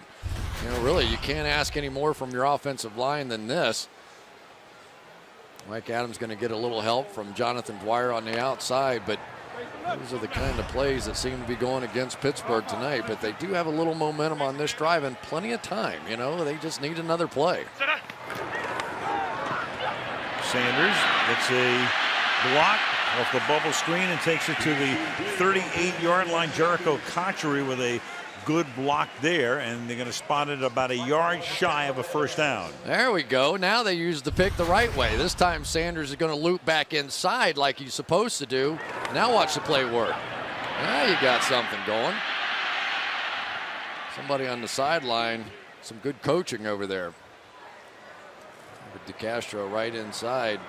That time able to pick up James Anderson, and he didn't let him go. Fueling shy of the first down. 3rd and that much. You know, if you're Tomlin here, you can almost run it if you feel like it, with the idea that you could do it again. I think at this point in the game, you're not going to be punting the football from the Bears' 38.5-yard line.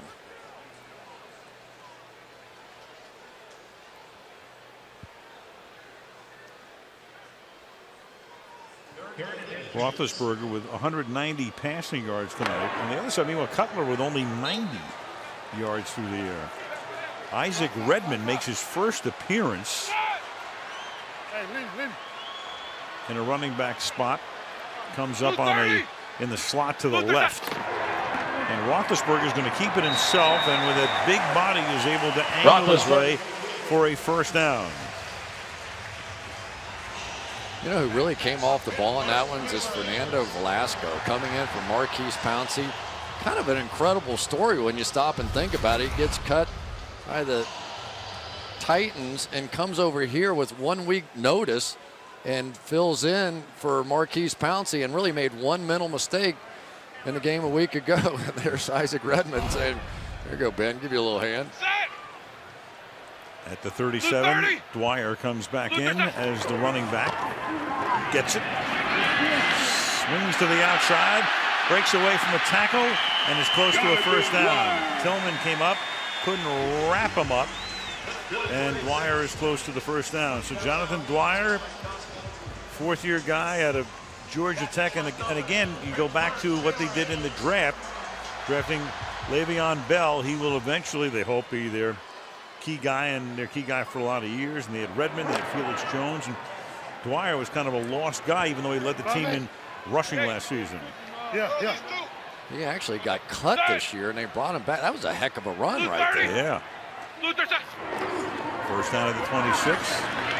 He gets it again for a yard and a half. Wooten making the tackle halfway through the third quarter. There is Bell, the 6'1", 244-pound rookie from Michigan State, working through a foot injury. I guess it's possible he could play in London next week. Then they have a bye week, and he should definitely be ready by the week after that. Unless Jonathan Dwyer keeps running like this. He's really had a nice game. Pass protection-wise, this team stepped up a notch when he came in the game. 2nd and 8. Fake toss to the left, but right there to make the play. That's DJ Williams. Dwyer with the ball. Made 2 big plays early in the game. The longtime Bronco coming to Chicago now, setting up a 3rd and 9. You know, they have a lot of veteran guys now playing linebacker here. You know, they lose Urlacher on the process, but they pick up James Anderson, who was in Carolina, DJ Williams, who was really suspended for much of the season a year ago with the Denver Broncos, and they thought it would take him a little time to get up to speed. I would say it took him 3 games to get up to speed. He's been sharp tonight. 3rd and 9. Good protection, and the pass is caught. Heath Miller, who's been in and out tonight, been working him back into the lineup slowly after the knee surgery in the offseason. And that's going to make it 4th down and 2. And the crowd doesn't like the fact they're going to send in the field goal unit. But when you're down 3 scores, you got to try to make it 2 scores in one manner or another. Yeah, it's just too much time left in the ball game to not put points on the board here. It's one thing if it's 4th and a foot or something. Right. It's the right decision. 36-yard attempt by Sean Sweezum on a pretty winless night. Right decision. He makes it. Which he did. So it's back to a 2-possession lead right now. 27-13. Chi-Town. Uphill battle, down by 14 points. Hester runs over to collect it, and he's going to come out. And Devin Hester can bring it back only to the 17-yard line with 5.5 to go in the third.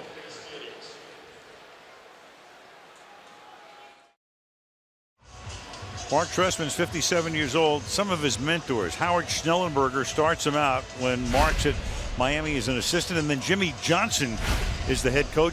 He goes to Minnesota. Bud Grant is there.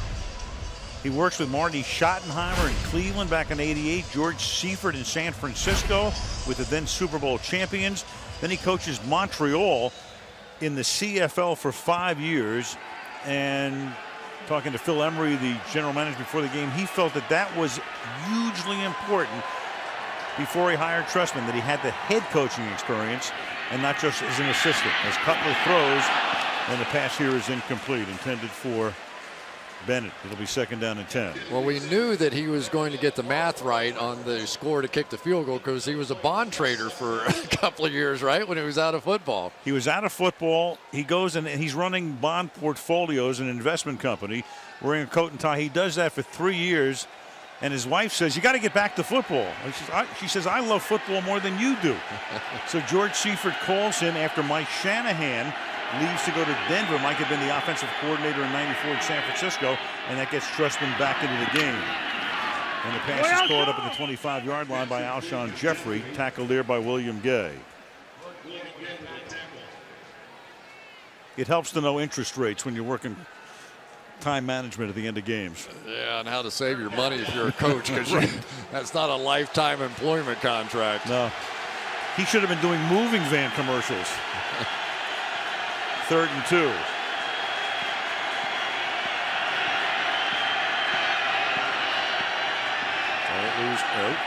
Don't lose track of Troy Polamalu. And he's hit as he throws, and that pass is incomplete, but there's a flag in the secondary up at the 41-yard line. Jason Worlds came in.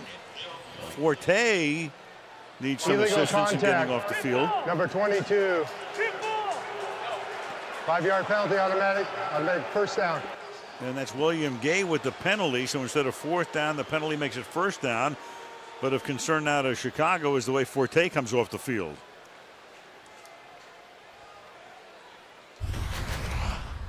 No question about the call. A little slant and go on the outside.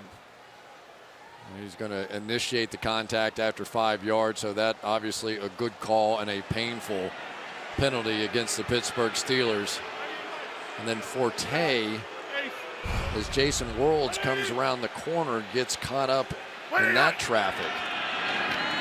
So Bush comes into the game at running back, and that's Brandon Marshall, who did a very nice job bottling him up tonight. Brandon Marshall has caught 4 passes for a total of 11 yards. Yeah, Ike Taylor said he wanted to play against Brandon Marshall. So this guy's like Marshawn Lynch of the Seattle Seahawks. He's in beast mode all the time. He's just a huge guy, and with the rules as they are now about contacting the receivers, he said these big receivers that the Bears have, they don't even have to get open. They can just get body position on you, and he certainly is not afraid of a little contact down the field. Crowd still booing the official's call. That's illegal motion. Yep. And Cutler gets slammed to the ground. Lamar Woodley comes in. 2 guys in motion. They never got reset. Illegal shift. Offense. The penalty is declined. 3rd down. In that case, the play is allowed to continue, unlike a false start. And of course, they'll decline it. Meanwhile, they're going to wrap up the foot of Matt Forte on the bench. It's 3rd down and 16 now.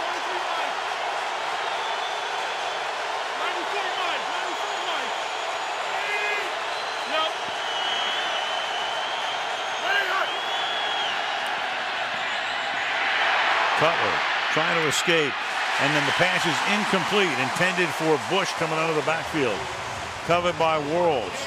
And so a big stop for the Pittsburgh Steelers. Good recognition by Jason Worlds as the back sneaks out to this side. Had to be a little bit tempting to go ahead with the blitz because it looked like you were going to have Michael Bush block. A lot of times guys make mistakes on that play, but Jason Worlds stayed with his responsibility, and it was important. Podlish to punt. Brown is back there. Short kick. Fielded at the 42-yard line. Brown trying to get around the corner, cannot. Run out, and the flag comes in after the play, well after the play. Run out by Sherrick McManus.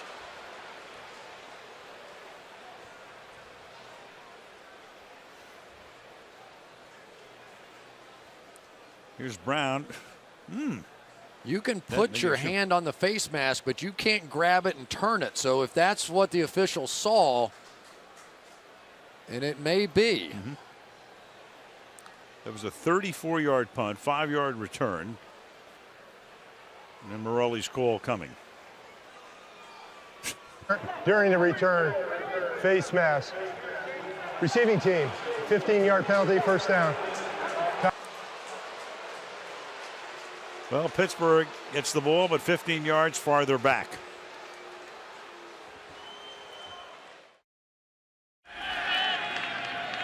Pittsburgh, after the penalty, starting from the 30-yard line. Roethlisberger stepping up in the pocket, and the open man is Miller. Heath Miller to the 47 of the Bears. So many times getting open in the National Football League is not about beating a man. It's about understanding zone coverages. And you see Heath Miller there, once he got into that little space, slows down. Ben was able to look right there. You talk to some of the Chicago Bear defenders, and they said, listen, the most important thing that Heath Miller does for Ben Roethlisberger is when he's in trouble, 83 is the first place he's looking. That was a gain of 22.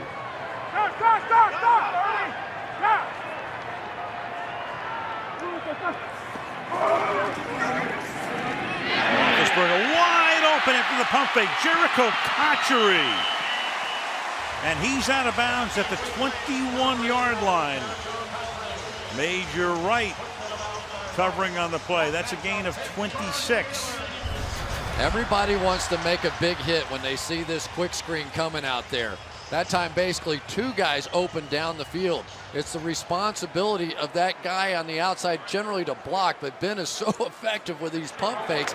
He's been moving defensive backs all over the field tonight. Steelers now at the 21-yard line. 2 minutes to go in the third.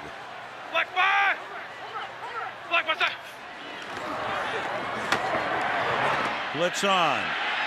And a one-handed grab is good for the touchdown. Antonio Brown. An amazing catch. If he got his feet down here, this is going to be absolutely remarkable.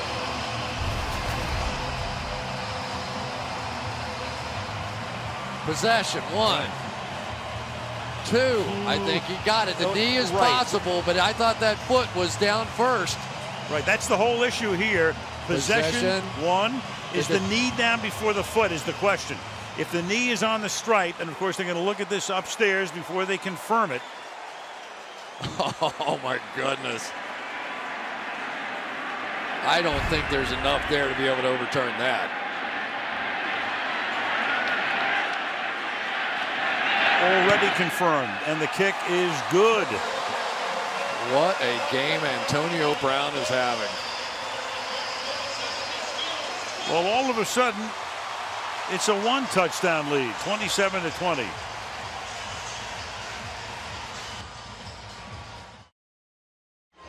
Story in Pittsburgh this week about a confrontation on the sideline last week in Cincinnati. Brown upset about not getting the ball enough.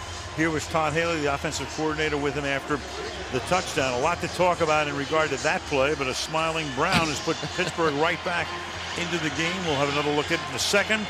Devin Hester ready or hopeful of returning Sweezum's kickoff. And he won't get a chance because it's taken by the up man to the 21-yard line, Eric Weems. And back we go to the touchdown. Old school Pittsburgh Steelers here. This used to be Hines Ward in short motion. 3 on this side. When they go to a single safety here, that means 1-on-1. It used to be Mike Wallace out there. Now it's Antonio Brown, and he's doing the same thing Mike Wallace used to do. Only that catch was as good as anything I have seen in a big moment. That is fantastic. Barely, the toe barely beats the knee down. Good call by the officials. Game on. Perfect call. Forte is back in the game. Crowd in full voice right now, and Cutler stepping away, dumps it to Forte, but he'll get tackled immediately at the line of scrimmage. 2nd and 10. More and more now we're seeing that Jay Cutler is looking to those checkdowns a little quicker. The pressure isn't always becoming a sack, but it's forcing Jay to move around. He is early in the game been able to stand in one spot, read the defense, and make a throw. more and more we're seeing those kind of jump shot kind of throws to the checkdowns, and that plays right into the Pittsburgh Steelers defense. And that's reflected in the fact Cutler's averaging less than 4 yards per pass. 17 of 25 for 98 yards. Big hole for Forte, who runs over people, including William Gay, who we ran over earlier. Takes it to the 30. It'll be 3rd down and 1.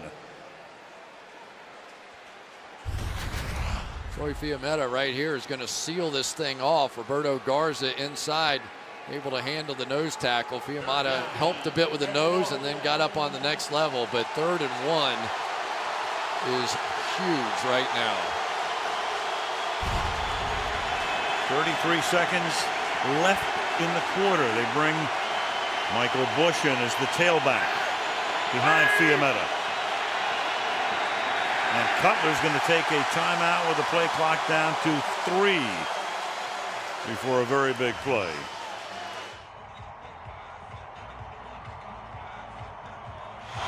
Starting to feel like Pittsburgh Steelers football again around here, doesn't it? For the first time now, the Steelers faithful starting to feel a little hope in this building. This would probably be a Troy Polamalu jump over the pile kind of moment if you ever had one of those. He loves trying to time the snap count on these short yardage situations.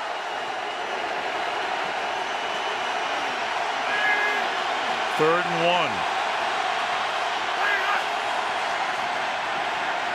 Play action for Cutler. And he's going to go deep into double coverage intended for Marshall and broken up. Clark and Taylor were there. So 4th and 1, and they go deep, and now they'll punt again. And one of the things that happened is on the outside, Troy Polamalu took out the underneath coverage, just decked the fullback, Fiumetta, and so there was only one place to throw the ball, and that was jump ball down to Brandon Marshall. There it is right there. Pavlich's kick. Brown calls for the fair catch. Makes it at the 23-yard line. And Roethlisberger on the offense will go to work with 9 seconds remaining in the 3rd quarter.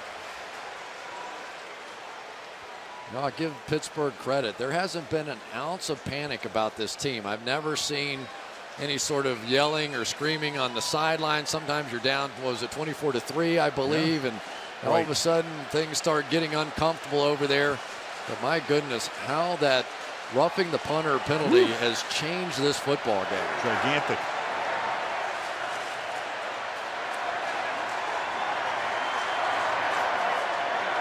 Steelers asking the crowd to let him call the signals, and there was Anthony Walters, who was the man who was flagged for roughing the kicker.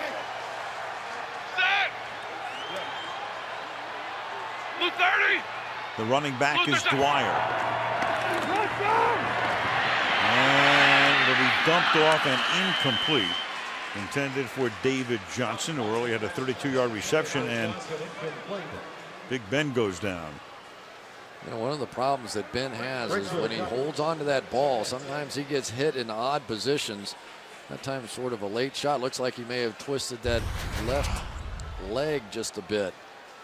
Comes off late. Looks like James Anderson gets him and twists him a bit as he goes down.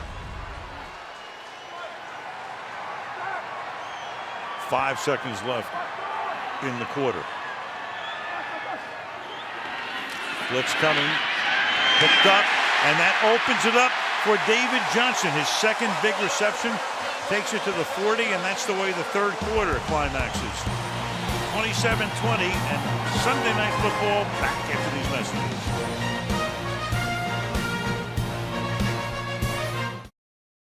Downtown Pittsburgh, Allegheny Monongahela forming the Ohio on this Sunday night. Al Michaels with Chris Collinsworth and Michelle Tafoya. The Pittsburgh Steelers very much back in the game, down by 7, have it at the 41-yard line as we start the final quarter. And on a draw, Dwyer. Tackled by Anderson. Well, the pump fake's becoming a bigger and bigger factor now as this game goes along. Ben Roethlisberger early on really moved the safety, Chris Conte, out of the middle of the field. Ends up going deep to Antonio Brown for a big play there. But it hasn't just been that. You'll see. I don't know how he holds on to some of these. His hand is just huge, but when he does it, you see the entire defense move. And the more protection he gets, the more he can use that technique. 2nd and 9. And Roethlisberger over the middle, and it's caught inside the 40-yard line by Antonio Brown, who's really having a monster night right now. Antonio Brown, for a gain of 21, has now gained 147 yards through the air. Antonio Brown's brilliant, but the reason he's getting it off this guy right here, Jonathan Dwyer's had a huge impact on this game. That's a tough block. Lance Briggs comes free, gets just enough of him to give Ben time to get the thing down the field to Antonio Brown. And Roethlisberger goes down again with his face in the turf. Dwyer tries to come back the other way and picks up a couple of yards after the initial contact, gain of 2, 2nd and 8. Wasn't it Jonathan Dwyer who came in and had the big game against Cincinnati, I think, last year, had over 127 yards on a Monday night game, I believe. Right. At one of our games. There you go. There you go. And, you know, this is a guy, though, that running backs, first and foremost, have to be able to keep their quarterback upright. And it's something that everybody loves, the scat backs and the quick runners and all that stuff. Quarterbacks love guys like Jonathan Dwyer. Meanwhile, Tillman comes out of the game. He went to the sideline. Zach Bowman comes in. Ben is going to keep it and then lose it, and then recover it himself as he gets to the 30-yard line. You know, that would have definitely been a fumble because he was past the line of scrimmage anyway. Well, we saw Tillman come out, and he was probable coming into tonight's game. He'd missed some practice time this week. Now another Bear is hurt. So we can figure out who this is.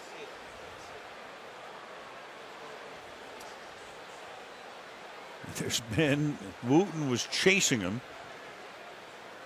And it's Melton who is down. He is the injured Chicago Bear. So they've got Tillman out of the game at the moment. Melton is down, and there is Tillman, injury timeout. Back after this. Well, that's the scene with Henry Melton as the injured Chicago Bear. Go back and take a look at what happened here. He just tried to step around Julius Peppers. Didn't want to step on somebody's foot and put his knee in a tough spot. And well, that's really too bad. He's been a good player, Pro Bowl player a season ago. He's had 6-7 sacks the last couple of years. Former running back. Played. He was behind Jamal Charles. Scored about 20 touchdowns as a running back in Texas. They move him inside. Rod Marinelli took about 2 or 3 snaps of a look at him, and he said, "My friend, you have found your position out here." I visited with him this week, and it's always tough.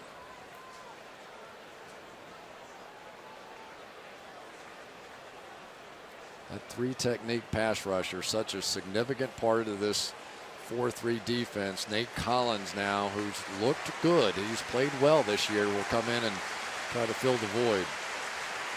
Lining up between the offensive guard and tackle, and now you've got Collins, who's the 4th-year guy, played at Jacksonville, went to school at Virginia, and we talked about Tillman, and now there he is on the bench. Missed some practice time this week. He's come out, so you've got Zach Bowman in there. You got Melton going back to the locker room, and Nate Collins in the game, and a big 3rd down and 3 coming up, or a long 2 at the 30-yard line. Isaac Redman is in the backfield next to Roethlisberger. Big assignment for Isaiah Fry on the slot against Antonio Brown. And that's caught, and can he get the first down as Cotchery spins and may have gotten it with that second effort, and does. So Cotchery was stopped a little short of the first down and then was able to spin around and move the chains. Good job by Kotri on the outside, but watch David DeCastro hustle down the field and basically push his wide receiver for a first down. He's just going to give him enough of a push on the tail end of this thing. I don't think he has it right here. Nope. Castro hustles before he hits the ground. There you go.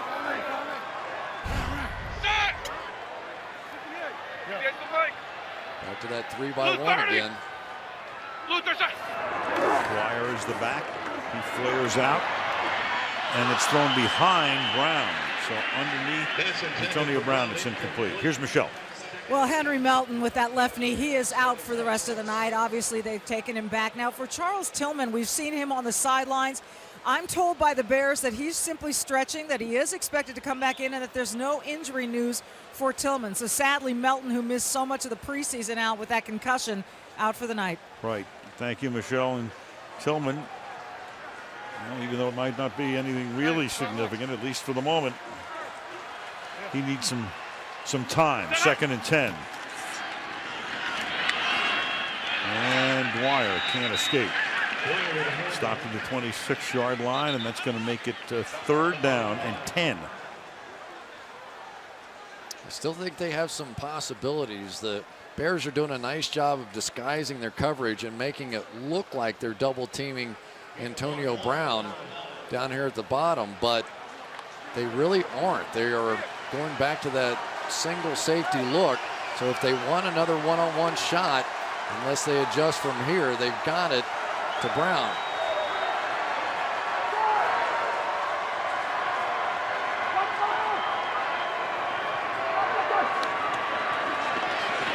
Blitz, and Roethlisberger jostled as he throws, and the pass is incomplete. That was Lance Briggs blitzing on the play. It'll be 4th down. That time Lance Briggs able to take advantage of Jonathan Dwyer to get just enough, because that was going to be a first down to Antonio Brown. Got exactly what we thought they were going to get, and just enough of the elbow make him throw it in the dirt. Squeeze him now. This will be a 44-yard attempt to make it a 4-point game. Mesko is the holder. And Sweezum's kick. Perfect. 10:38 left in the 4th. Pittsburgh climbing back, down by 4.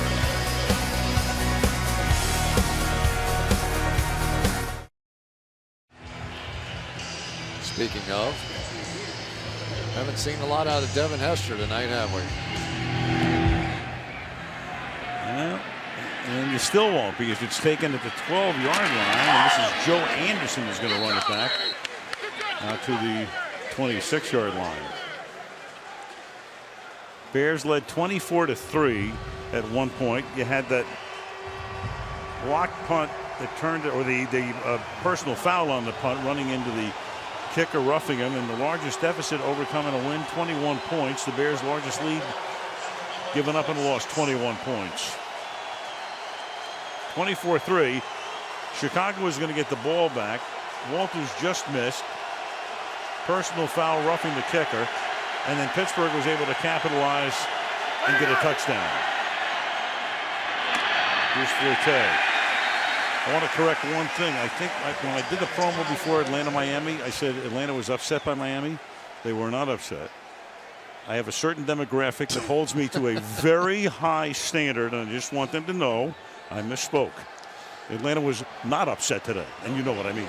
Your people. Yours too. I'm with you, gang. I hear you.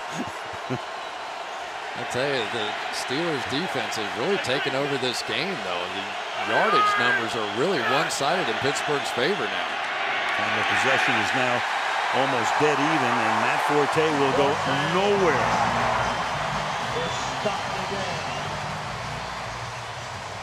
They're just winning the battle up front. Ziggy Hood and Kiesel and McClendon are doing what Casey Hampton and the guys used to do. They're just winning right up here.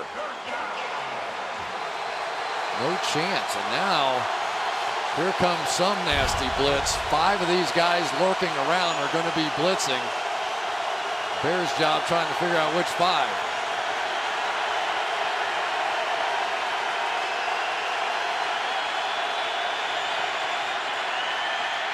Cutler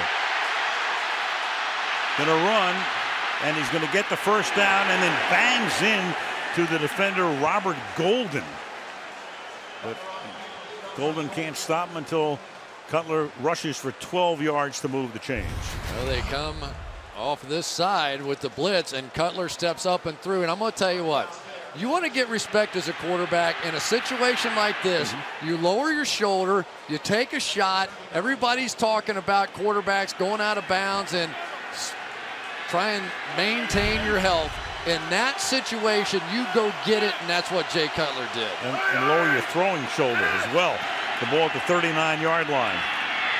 And Forte will be taken down. That's William Gay coming through to knock him down for a loss of 3. I don't think Robert Golden could believe what Jay Cutler did. Looked like he was about to slide. Instead, he lowers his head. He had the first down anyway, but if he had tried to slide, it would have been close because it's where the slide is initiated. Love that play out of Jay Cutler. And I can just tell you, quarterbacks walk back in the room after that film session, whole different level of respect. 43. And we got 29.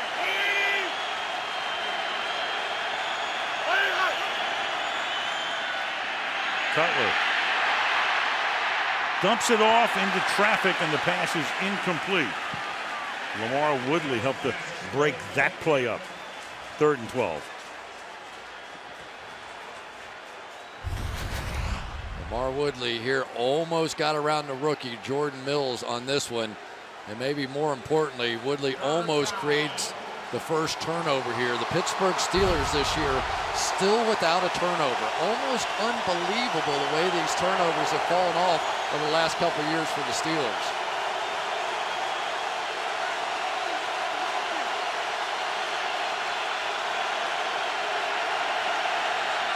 Third and 12. Polamalu comes in on the blitz. It's picked up deep downfield, turning around at the 22-yard line. Brandon Marshall to make the catch. A huge play.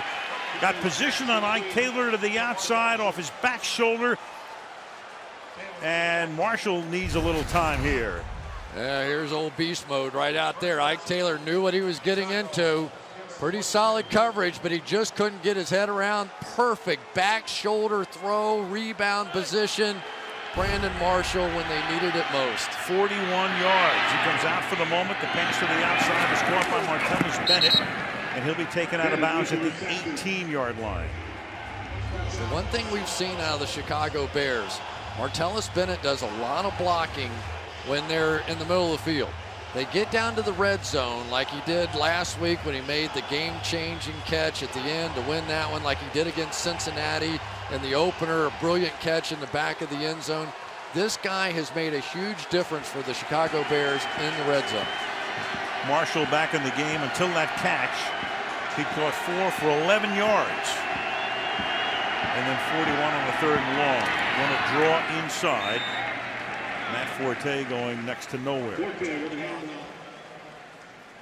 Jarvis Jones coming off the edge there and doing what he did earlier, just finding a way to kind of sneak in there. You know, so many times to get the kind of player they want at outside linebacker for the Steelers, they have to try and convert defensive ends in college to outside linebackers.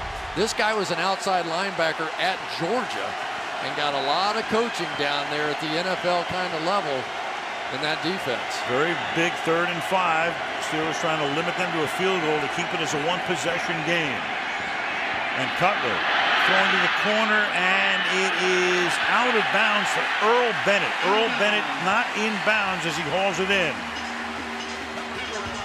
And in comes the field goal unit. Looks like he got at least 1 foot down. A little grab there on the tail end by Shamarko. Whoa. That's interesting. Wins possession, 1 foot. I think there might be a case there.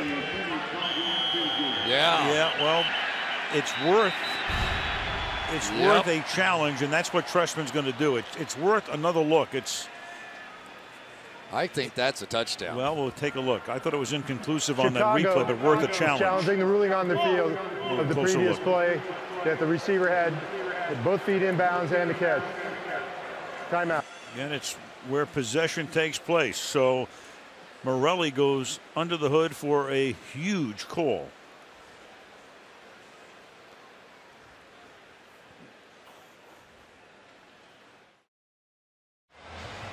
This is about as close as it's going to get. It's ruled out of bounds on the field. Does Morelli see enough here with possession and both feet in to overturn it? Here we go. Catch, possession. I don't see a bobble. Second foot is going to fly a little grass off the back end. My question is, from the angles we have, we can't see possession throughout the course of the catch. We don't know if this thing moves at all as he goes to the ground. Is that enough to not allow a touchdown and a reversal? I'm just not sure. No, that is the issue, too. There's no question. Morelli's got to decide, does he have that possession at first, and does he get both feet in? That angle looks like he doesn't get the second foot down, but the other angle, you can clearly see some turf flying. And remember, they can piece together these replays. This one right here, if you watch the back foot, you'll see the dirt kick up right on the back side of that thing. Right there. Here comes the call. After reviewing the play, the receiver had control and 2 feet down. It is a touchdown.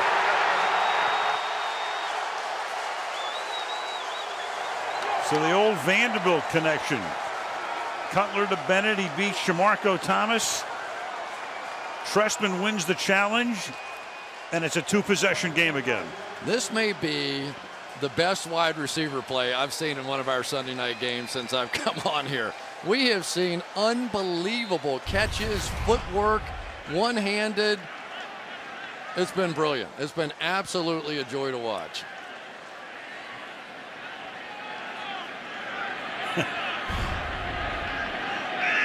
It's Josh McCown, the backup quarterback, with the bear hug for Bennett.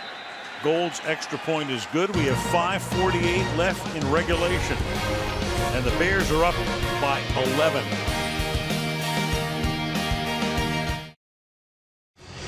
Polamalu and the defense back on the bench after that sensational catch by Bennett. A bouncing ball is fielded at the 1-yard line. And this is Jones, Felix Jones, back out to the 25-yard line with 5:44 remaining, and back we go to the last drive. As great as these catches have been, this play to me has been the difference. Jay Cutler setting the tone. His offense was struggling. He escapes the pocket and lowers his shoulder. Brandon Marshall turns around and makes a play. And then Earl Bennett. It's just beautiful. Yep.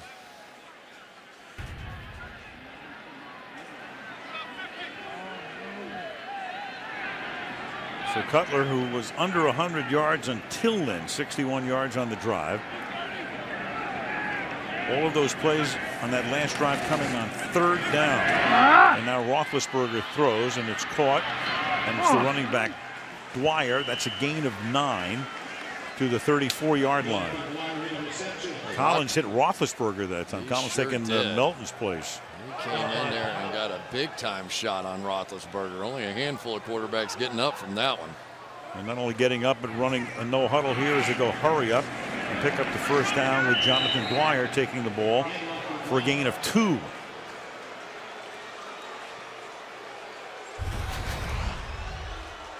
Nate Collins, a little spin move on DeCastro.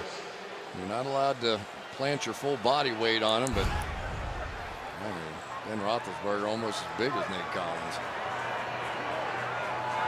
Inside 5 minutes.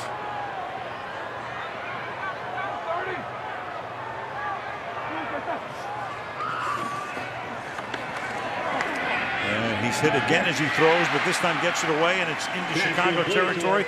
Caught by Antonio Brown. So another shot taken. Stephen Paya that time hitting Roethlisberger, but he picks up 16 yards. Lance Briggs reacts up to the back underneath, and it was a mistake. When he did it, allowed Roethlisberger to get it just over his head. Watch here. He's going to see Dwyer come out. He's going to take 2 steps up, and that was just enough for Roethlisberger to get it in over his head. 163 receiving yards tonight for Brown on 7 catches. And Roethlisberger in trouble, and the ball comes loose again. Peppers comes up with it.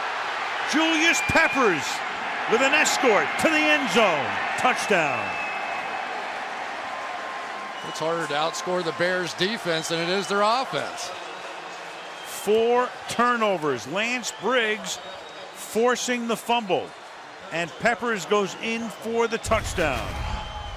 There you go, right up the gut. This time I think it's Isaac Redman who tried to pick him up. Couldn't get enough of him. Been a little loose with the ball again.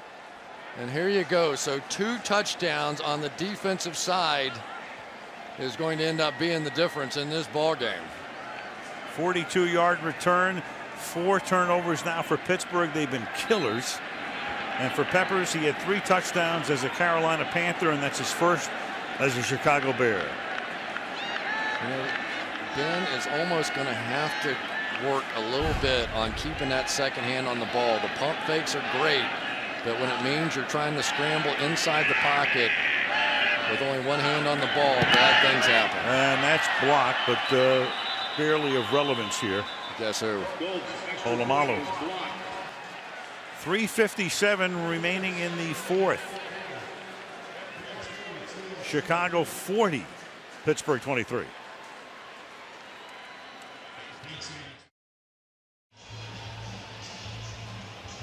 In a nutshell, the only caption you need when you look at that, 4 turnovers, and Chicago with 23 of its 40 points off those 4.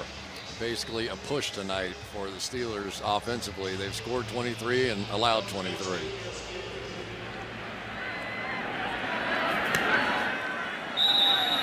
And Pittsburgh begins from the 20. Well, we had 8 undefeated teams coming into the weekend, and that's the way it's going to look with the Bears holding on here.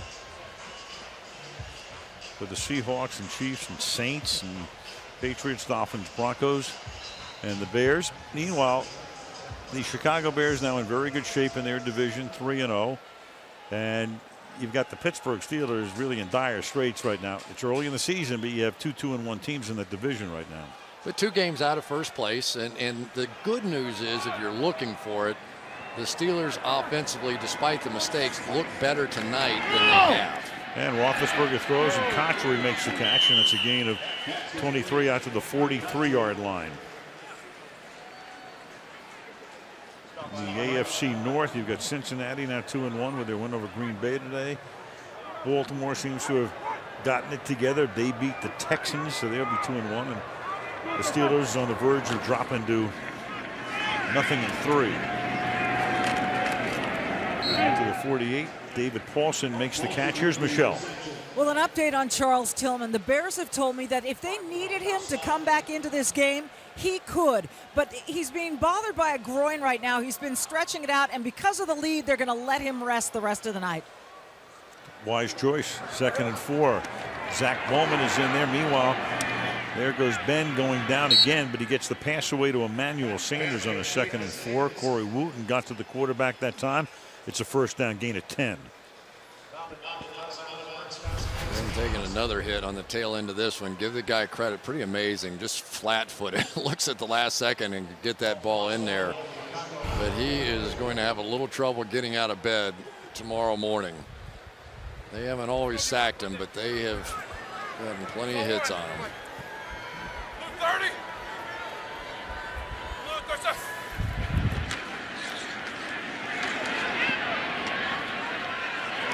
And we got a flag thrown as Jonathan Dwyer makes the catch.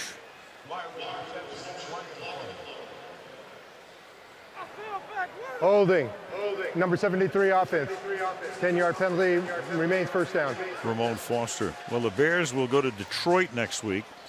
Then they have back-to-back home games against New Orleans and the Giants. It would behoove them to build up early currency. When you look at their schedule down the line, 4 of their last 6 games are road games. I'd say 3-0 is a little currency. It's a little currency.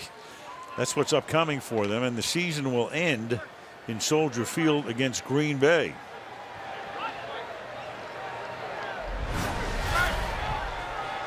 From the 48.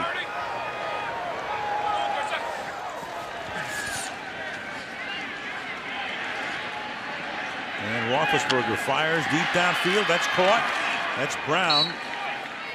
to the 26-yard line. And for Brown, a total now of 8 catches for 190 yards and 2 touchdowns. That's good for 27.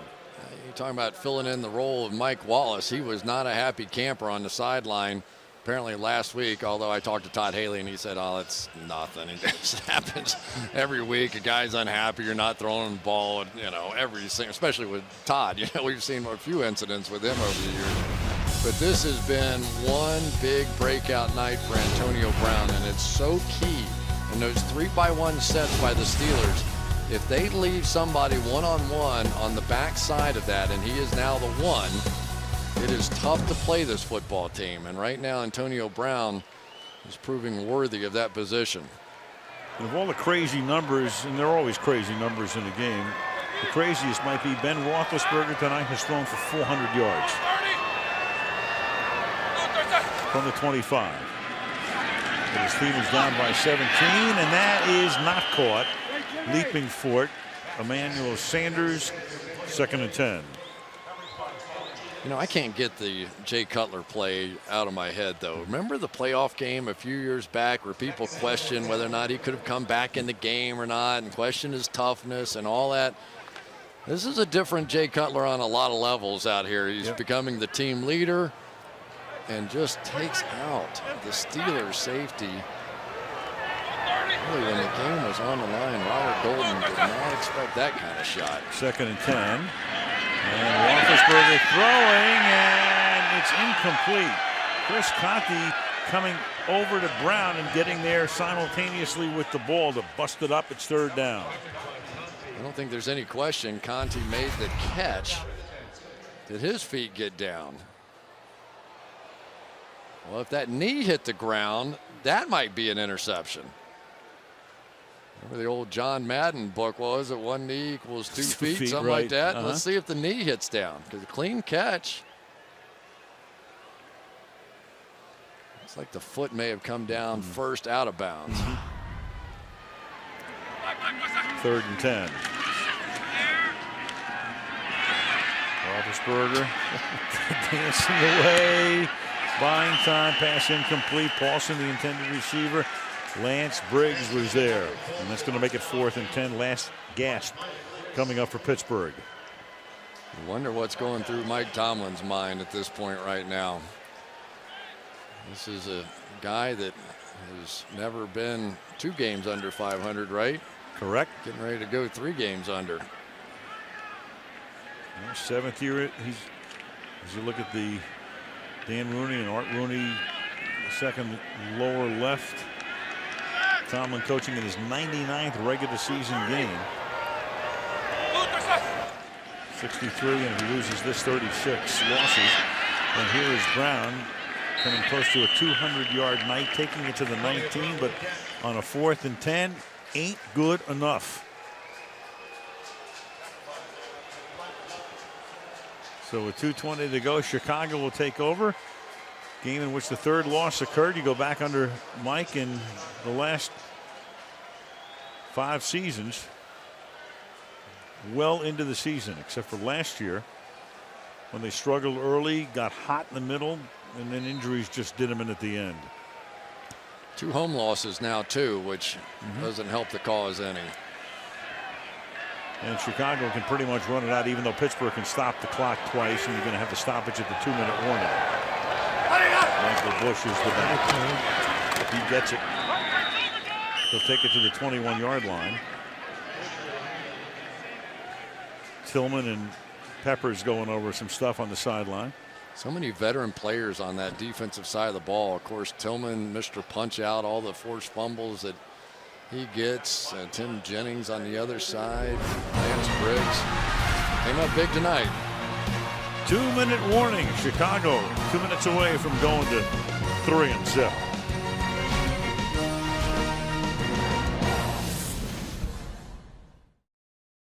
Second down and 8 now for Chicago. They'll give the ball to Bush to the 24-yard line. The 3rd down, and Pittsburgh will take a timeout. Well, Mark Trestman, you know, when you look at Trestman, years ago, and you got a lot of Bears fans here because most of the Steeler fans are in the parking lot at the moment. But Trestman, about 20 years ago, was one of the very hot young assistant coaches in the league. And everybody said, you know, this guy is going to be the head coach someday. And then all of a sudden, the time just went on, and he kept moving around and was out of it for 3 years, as we said, went into, you know, bond trading. George Seifert brought him back to San Francisco. He was in Oakland. He was actually on the Oakland staff when they went to the Super Bowl and lost to Tampa Bay. And then he sort of disappeared. And everybody said, what happened to Mark Trestman? Well, he was up in Montreal. And then we talked about Phil Emery before. Emery said, I looked at this guy, I looked at him closely, and I thought he would be the best fit. But it is odd, Chris, when you see a guy who, you know, all of a sudden, hey, here's the new hot young assistant coach. And then whatever happened to him, and then he becomes the coach of the Chicago Bears at age 57. But to some extent, doesn't he feel like a good fit with Jay Cutler? Because Jay Cutler, you know, he's an emotional guy, and we've seen everything before. And Trestman is a bond trader. You know, he just looks straight ahead. He's a teacher. He's putting together a game plan. He's keeping him from getting hit too often. And the relationship with wins is growing rapidly now. And you think about it, he took over. It's a good team. I mean, Lovie Smith had a good deal of success, took him to one Super Bowl.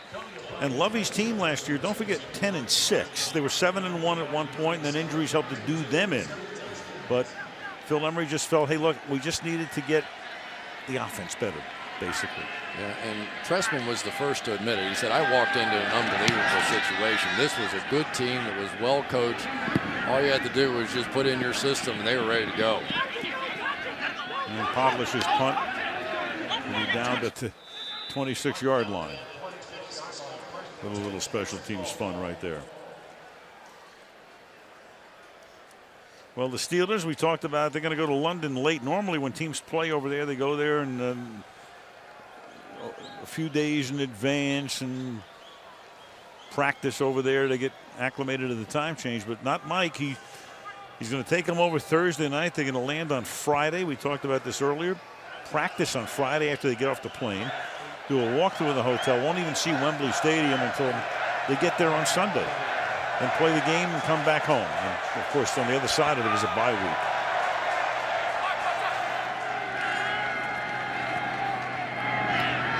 And Roethlisberger fires, and that's going to be picked off. And Chris Conte, who almost had a pick earlier, and then you've got a flag coming in because you saw what Brown did at the end of that play. And you know what that's going to be. A penalty and a fine. Ooh. Turnovers galore. Turnovers cost the Pittsburgh Personal Steelers foul. the game. Unnecessary roughness. Number 84 for the passing team. 15-yard penalty. First down. So that's 5 turnovers. You know, one of the other things is the Steelers are always used to playing with a lead, which creates opportunities defensively because offenses have to push a little bit. When you're constantly playing behind, those turnover opportunities don't present themselves in the same kind of way. This was just an airmail shot from Roethlisberger. Really had no chance from the beginning. The receiver turned out. I think Ben thought he was going down the seam, and a gift for Chris Conte. Minute and a half, and a couple of kneel downs are going to do it. The Bears are definitely getting interesting, though. You've got to believe with Mel Tucker, their defense is going to keep improving as they get more acclimated in his system. Offensively, you can already see the improvement. The offensive line, the young right side played well tonight. Interesting team. Well, we know a lot of rabid Bears fans. I'll tell you who's as rabid as any Bears fan I know. Doc Rivers. Your old partner. Right. Now the coach of the Clippers, and of course comes from the Celtics and grew up in Chicago and loves the Bears. I told that to Trestman last night. I said, I'd love to meet Doc someday. He plays golf with him. Make sure he keeps his head low. Well, that's going to do it. The Bears who took a huge early lead. That appeared to be in jeopardy. And then, but turnovers do it at the end, and it wraps it up. And it was a killer for the Pittsburgh Steelers, who head to England. Merry old England.